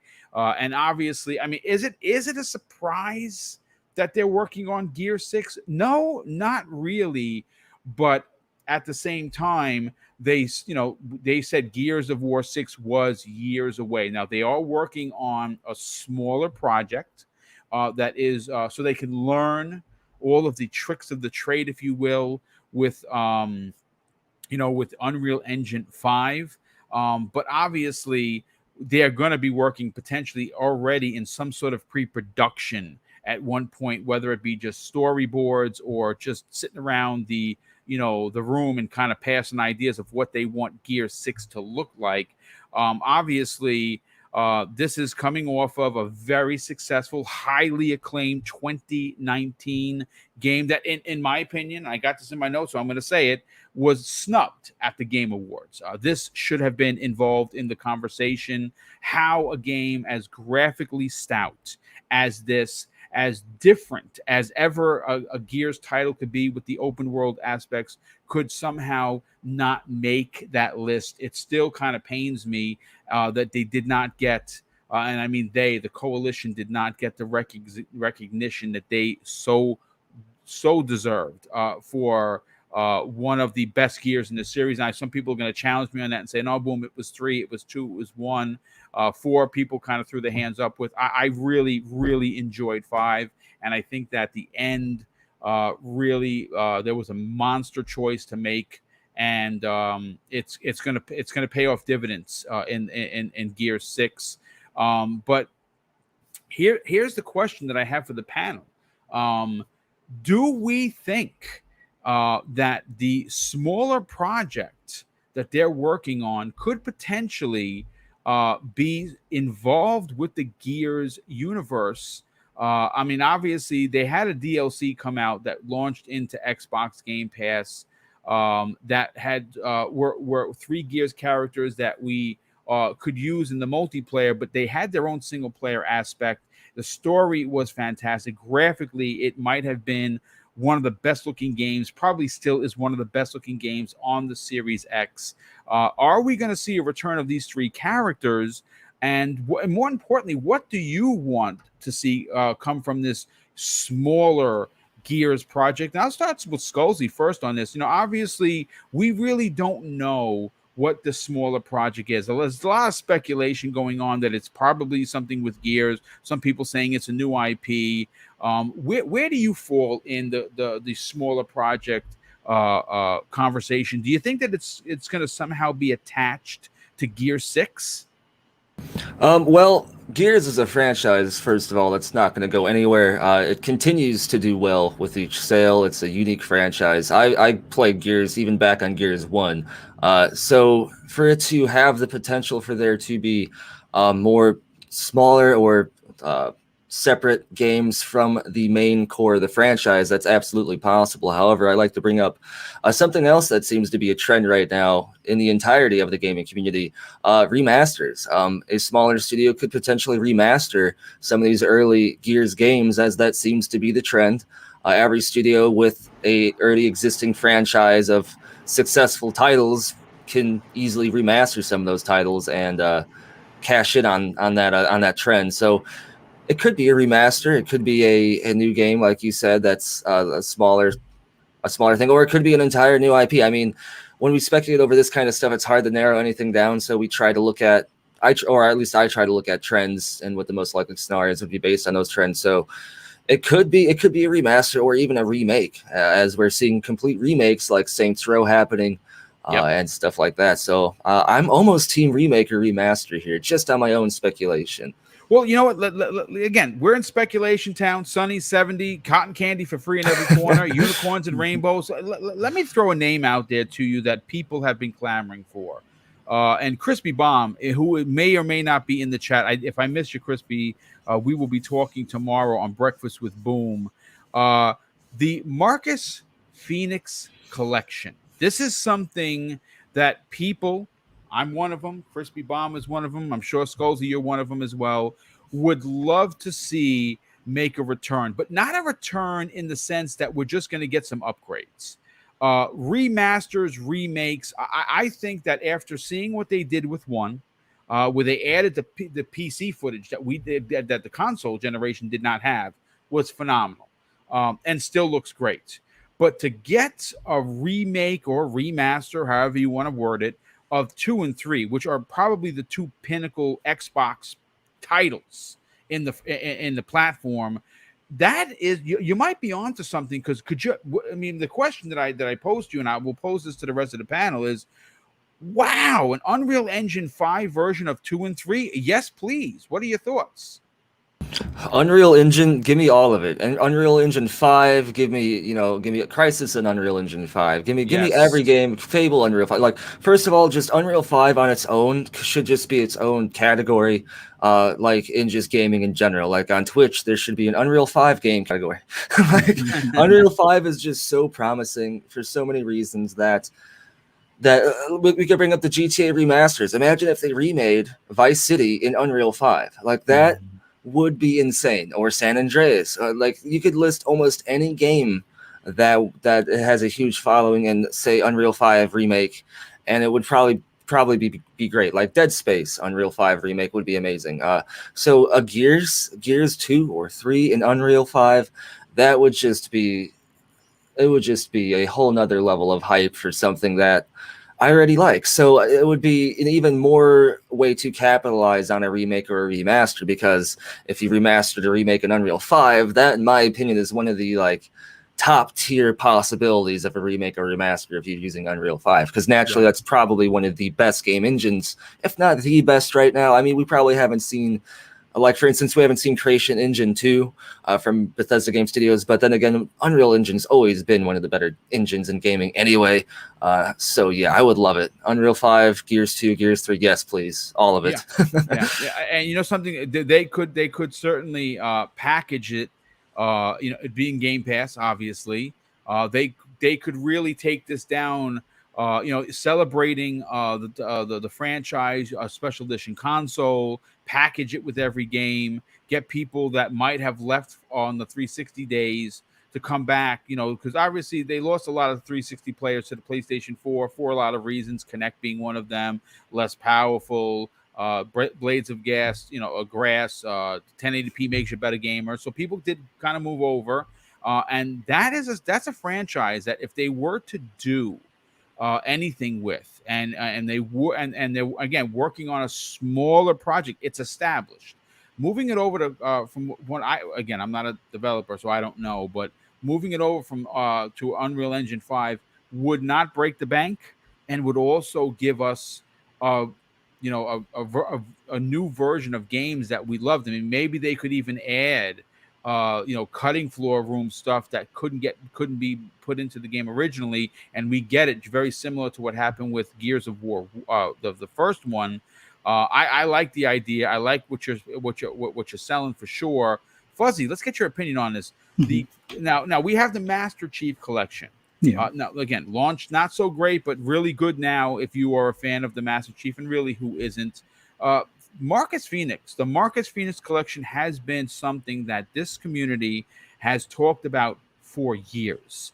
And what better way to bring the Marcus Fenix collection to the next generation than using Unreal Engine 5? Do you want to see this happen? Oh yeah, definitely, because first of all, Coalition or Masters or Wizards when it comes to Unreal Engine in general.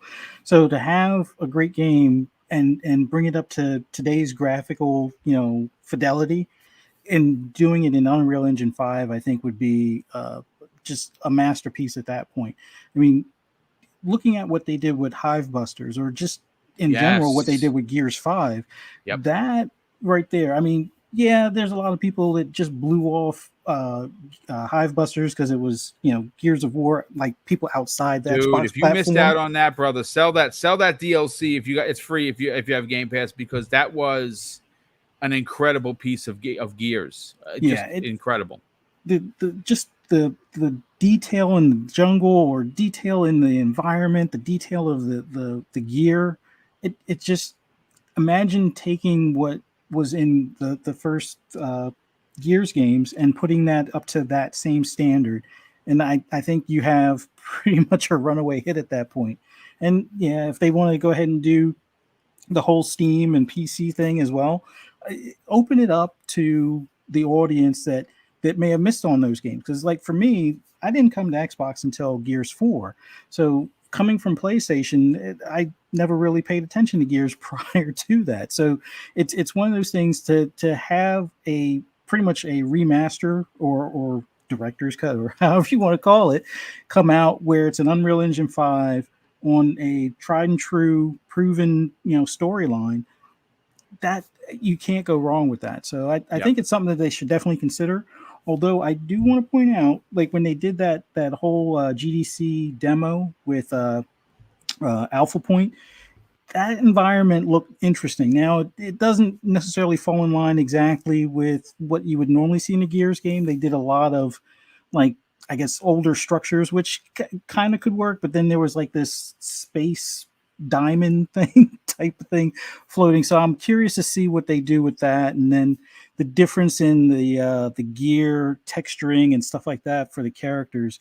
I'm curious to see where, okay, you don't have as much armor, but you have ammo packs, you have holsters and things like that with a lot more, detail, stitching and things like that. I want to see where they flesh that idea out. Not saying I don't want it to tie into the Gears, universe, but it would just be interesting to see how they play that out as far as the idea and see where it goes. Because any studio, when they take a risk on doing like a different game, it's one of those things where you're usually amazed by what they turn out. Like, just quick examples. You look at Gorilla. They went from, was it Yes, the Killzone. Killzone to Horizon Zero Dawn.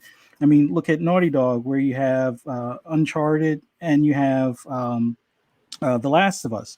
Now, those aren't like for like type examples and stuff like that, but I would love to see what Coalition can do. Like, just letting them have the same freedoms that a lot of the other Xbox studios have, and if they want to make it tie into the Gears universe, by all means, let them have control of what they do with that smaller project to kind of test things out, because who knows, you might see different mechanics that people would probably be opposed to if they were forced into the next Gears game, but if they try that out and they're like, oh yeah, I like this aspect of it or this aspect of it.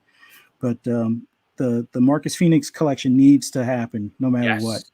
Yeah, I think now is the time. It would really benefit the brand to get an Unreal Engine 5 version of that, reintroduce people to Gears. Like, so some people actually might have missed out on 2 and 3, two of the most pinnacle in the series for sure, for a multitude of reasons. 2 is right up there. Like, I loved 5 because I really wanted to explore the world of Gears, and I was able to do that. I like the side missions. This is what was going to be very reminiscent, in my opinion, from what we understand, in Halo Infinite, which I'm looking forward to. But let's get Boxenberger in on the conversation. Where do you fall on the smaller project that they're working on, and could it in fact be the Marcus Fenix collection that we've been hearing that we all want?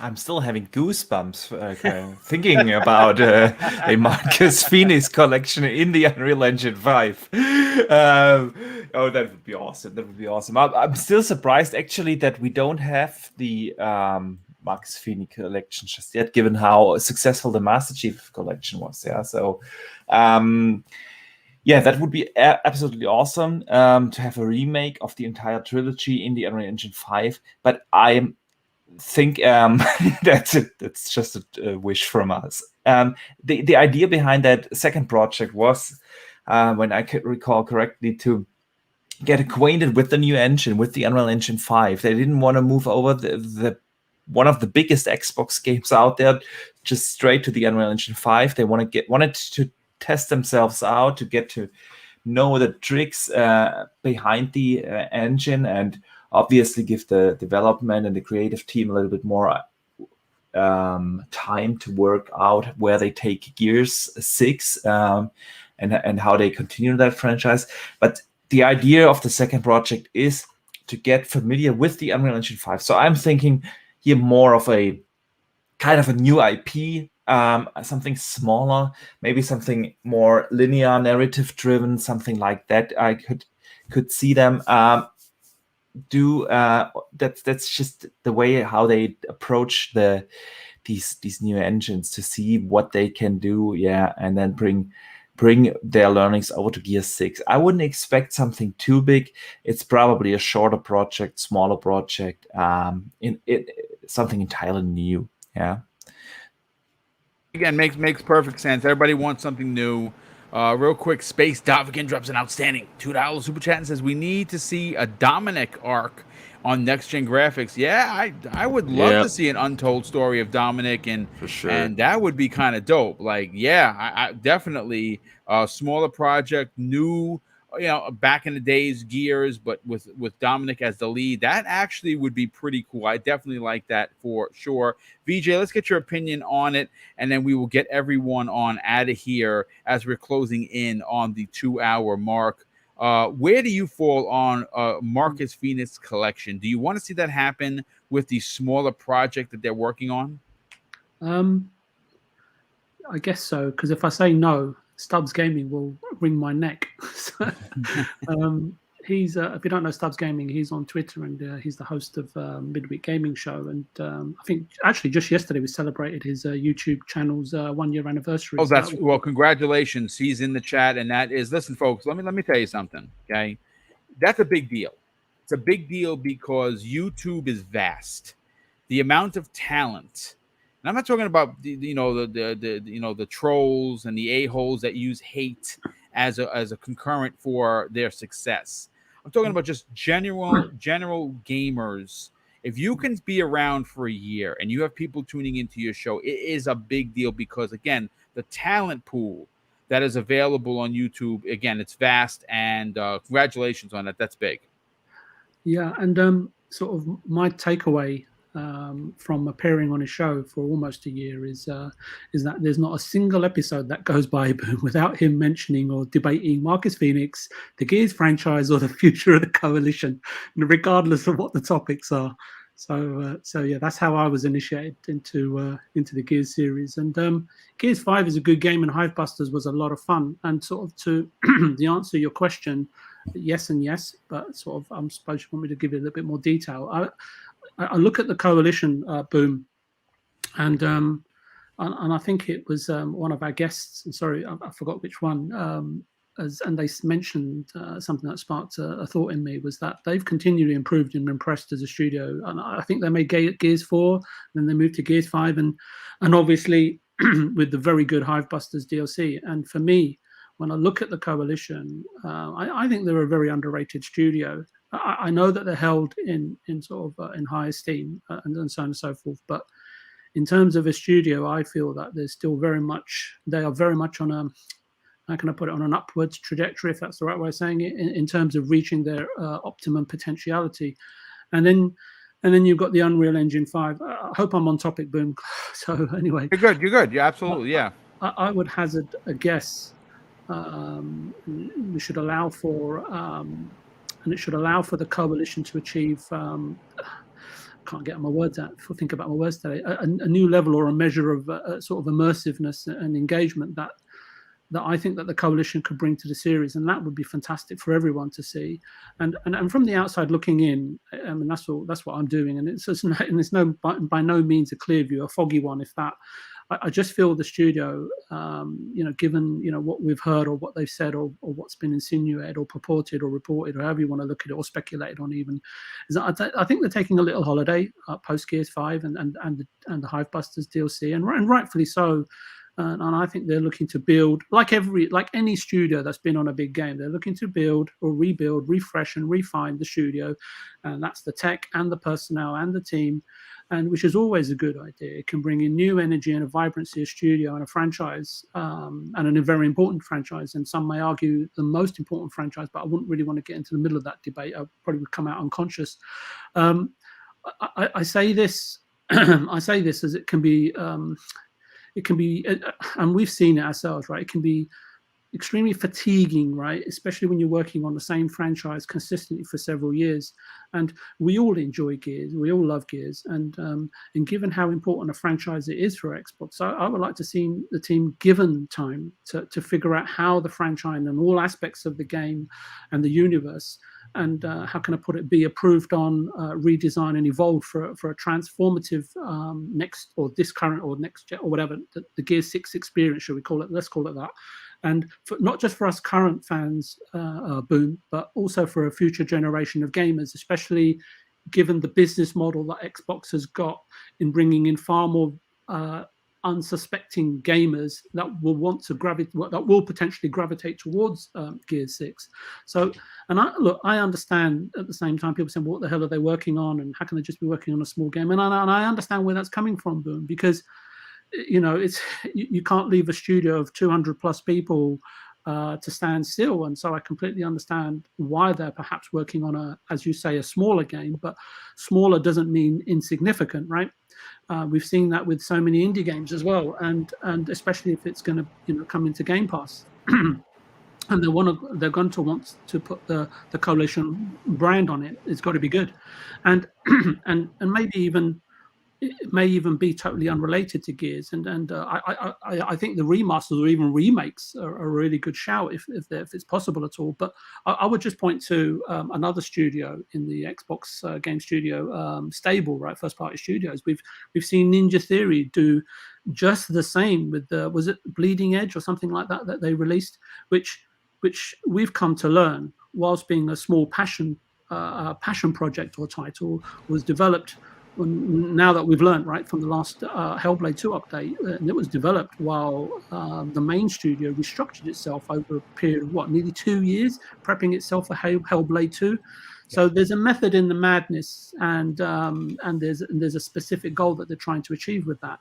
And look, by the time we see Gear 6, and I'm just echoing what the panel has said here, just in my own words, I might be paraphrasing a little bit here, so I apologize for that. Gear 6 will also perhaps be when UE5 is in a far more tuned, optimized, and accomplished state, perhaps in its prime, hopefully by that time. Yeah, more than likely. That's probably. But well, they specifically said that they're working on a smaller project to learn the ins and outs of EU5. But obviously that's from their side. But I was talking more from Epic's side, right? How they'll continue to refine and optimize the engine as well, right? So just to create that kind of perfect storm down the road into the future. But I'm totally in alignment with you, Boom.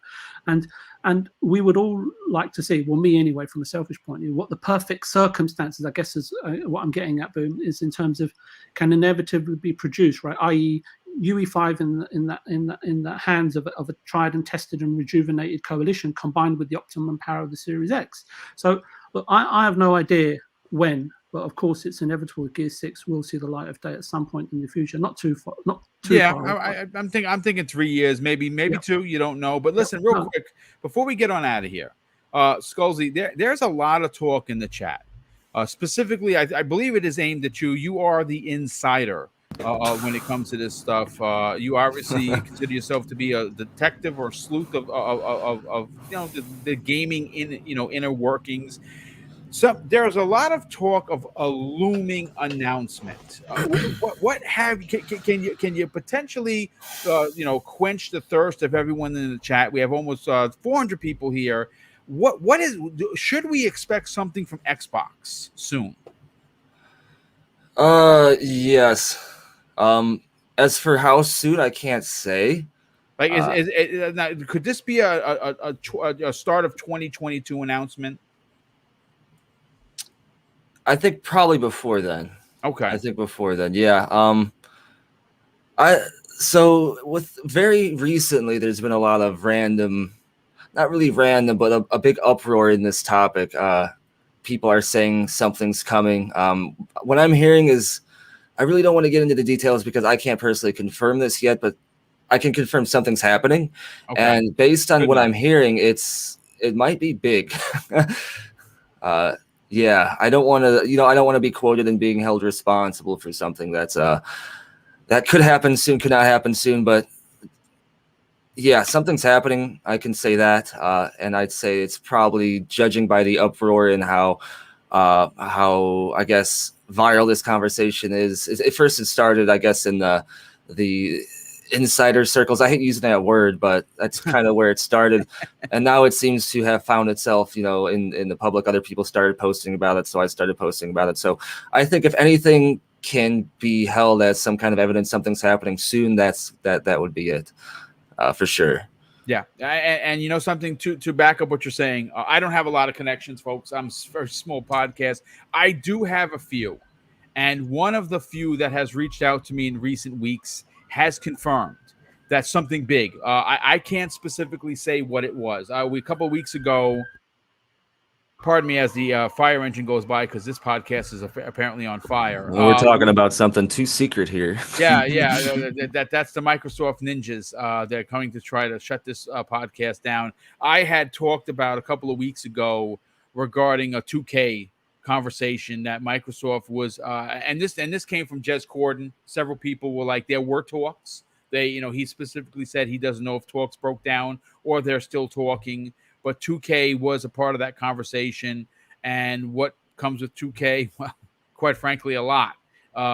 Specifically, Grand Theft Auto. Again, we did a whole primetime gaming that has almost 8,000 views, which is crazy, and for good reason. People would lose. I mean, again, if you're going to combat Sony, if you're gonna go 1-to-1 and toe-to-toe with Sony with Spider-Man expected sequel. No surprise there. Wolverine and what we're hearing a potentially 2-year exclusive for Knights of the Old Republic. How do you counter that? Well, they would do something that Sony just can't do, and that is actually buy a publisher, which we've heard, and we've heard multiple times that their next acquisition, Scalzi, was going to in fact be not a studio but a publisher. There are only a few publishers that have been in the talks. Originally, it was WB was one of them. They have a lot of studios that I think would fit very nicely in XGS. But the conversation would really be turned on its ear if there was even a suggestion that Grand Theft Auto 6 would remain exclusive to Xbox and PC. People would lose their, pardon my French, shit. That would be and that would be a big purchase. Again, as the show we did a couple weeks ago, if you want to hear our opinions and some quotes that I was able to pull from the industry at the time, they were worth $17.7 billion. If you know anything about business, that's not what Microsoft would pay. It would probably be closer to $25 billion, potentially even $30 billion. But that would not be, if it hit 30, it would be the biggest acquisition price that they ever sell for prior to it. And right now, currently reigning supreme is LinkedIn. That was $26 billion. If you did not know, that is what Microsoft paid for LinkedIn. So a $25 billion investment into Grand Theft Auto, 2K basketball, and you just keep going, down the line of their games. It would be a monster acquisition, and it would be industry changing. And again, of the original report, again, we're going a little long here, was that the next purchase not only would be a publisher, but it would be bigger than Bethesda. Hard to think about, hard to fathom, but the one that comes to mind that would drop mics and potentially just destroy the conversation for the next 6 months to a year would be Microsoft dropping that $25 billion mic and saying, yeah, Grand Theft Auto exclusive on the platform. That would be pretty crazy. But folks, listen, this has been one hell of a show. You got a bonus topic. Scalzi, thank you so much for being here, brother. We definitely got to get you back on here, not just for leaks, just for gaming talks in general. But it just so happens that you came in on a giant, massive GeForce leak. I was going to say G4. My God, that's way back in the days. But Scalzi, please, by all means, tell everyone where they could reach out to you on social media. But more importantly, subscribe to your highly regarded YouTube channel. Thank you. I appreciate it. Thanks again for having me on. It's always a blast. Yeah, I cover gaming news, gaming leaks. Sometimes I talk about stuff. Sometimes I have stuff that's new to talk about. I primarily focus on Bethesda, but I'm branching out to more Xbox-oriented stuff. But yeah, if you wanted to subscribe to my YouTube channel where it all goes down, it's www.youtube.com/Scullzi, SKULLZI. Much appreciated. Yeah, and all of his information, his Twitter account, and of course his direct link to his channel, including the video that he did on the massive GeForce leak, is in the show notes. All you have to do is click, and you're in.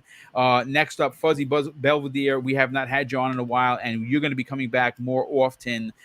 We love having you. You bring the fire each and every episode. Please, by all means, tell everyone where they can reach out to you on social media. But more importantly, talk about your YouTube channel. Where can people subscribe? Well, first, I'd like to thank you for having me on, and thanks to everyone in the chat and the awesome panel that you had on here as well. My YouTube channel is just Fuzzy Belvedere right now, where you'll see a lot of replays of me racing, whether it's NASCAR, Forza, or Gran Turismo. But you can find me on Saturday evenings on the Shop Podcast. I believe that's 8 Eastern. Well, no, I'm sorry, 9 Eastern, but it's like 6 p.m. Arizona time. Yes. Unfortunately, Arizona doesn't do the whole daylight savings time, so it changes throughout the year. But right now, it's 9 p.m. on Saturday evenings, along with Pong Soul, PTK Blam, Centurion, and Staggerella. It's my brothers in arms, I guess you could say, for gaming throughout the week. But you can also find me on Twitter at @fuzzy_Belvedere, on PSN at @fuzzy_Belvedere, or on Xbox Live. I didn't have to use the underscore, so it's just fuzzy space Belvedere. Nice. But awesome being on here. Awesome chat. You rock, Boom, and this was just awesome being here. Well, it's great to have you, brother. Definitely, you have been here on a while, and it's great to have you back for sure. Boxenberger, Archimedes Gaming, we got to definitely get you back. You know, it's great to have you back full time here. But please, by all means, tell everyone where they can reach out to you on social media. But more importantly, check out the incredible and Colt Eastwood level entertainment that you provide each and every week for your YouTube channel. Thank you so much for that compliment. I don't know whether I'm reaching that kind of quality level. There. You're there. Yeah. Thank you, Boom. Thank you. And thanks for having me on the show. Chat has been awesome as always. It's been great with Fuzzy and Scalzi here on the show. It's always a pleasure to talk to VJ. People can find me basically everywhere on the Boxenberger. As you said, the link to the channels from us all are in the description. Probably the easiest way to find our channels. And I do put out videos about the video game industry. I cover all kinds of topics, from tech to what is going on in the industry in general, to reviews, to anything that concerns gaming. So if you're interested in an informative video game channel, definitely check that out. Yes, absolutely. And he does bring the knowledge as well as really good graphics in the background, well done videos. And last and no way least, the linguist himself. VJ, you had your spot of tea. You were on your game as always. Please tell everyone where they can find you on social media, but more importantly, check out what other shows you're on. You can find me on Midweek Gaming on Wednesdays at 5 p.m. Eastern Standard Time. I just wanted to say I've never met Scalzi and Fuzzy. You guys seem like fantastic human beings, and I thought you brought some really good energy and eloquence to the show today. So thank you for that. And thank you. And always good to hear your thoughts, Archimedes. You're very entertaining as always. And just want to say, everyone in the chat, have a great weekend. And as always, thank you very much for having me part of the show, Boom. It means a lot to me. Thank you. Well, it's great to have you here each and every week. And of course, I'm going to close out the show. First of all, I want to thank folks. We had over 400 people here, 450, close to 450. That's huge. The numbers are going up. That is fantastic. Been getting a lot of new subs lately. Saw a lot of new faces here. If you are, in fact, enjoying the content, I will ask you again to please consider subscribing. I do this for the love of the industry, the love of the community, and you get it 4 times a week for the price of just showing up. So thank you so much. And of course, I have to thank the unbelievable amount of super chats that have come in. Thank you for helping support Double Barrel Gaming. And again, as you know, Mrs. BoomStick and I use these super chats to, of course, fund the giveaways that we do. And quite frankly, we have some big ones coming up, which of course, one will be next week. And we'll be talking about that next week and give a little bit more details as to what we're giving away. But of course, I'm going to close out the show with something that is important to me. Hopefully one day it'll be important to you. And that's something that my dad taught us when we were kids. And he would always tell us, son, treat others how you want to be treated. Also, it doesn't cost anything to be nice. You live by those rules, and I can guarantee you're going to have an awesome day. So take care, everyone, and we'll see you next week on the newest episode of the Xbox Factor Podcast.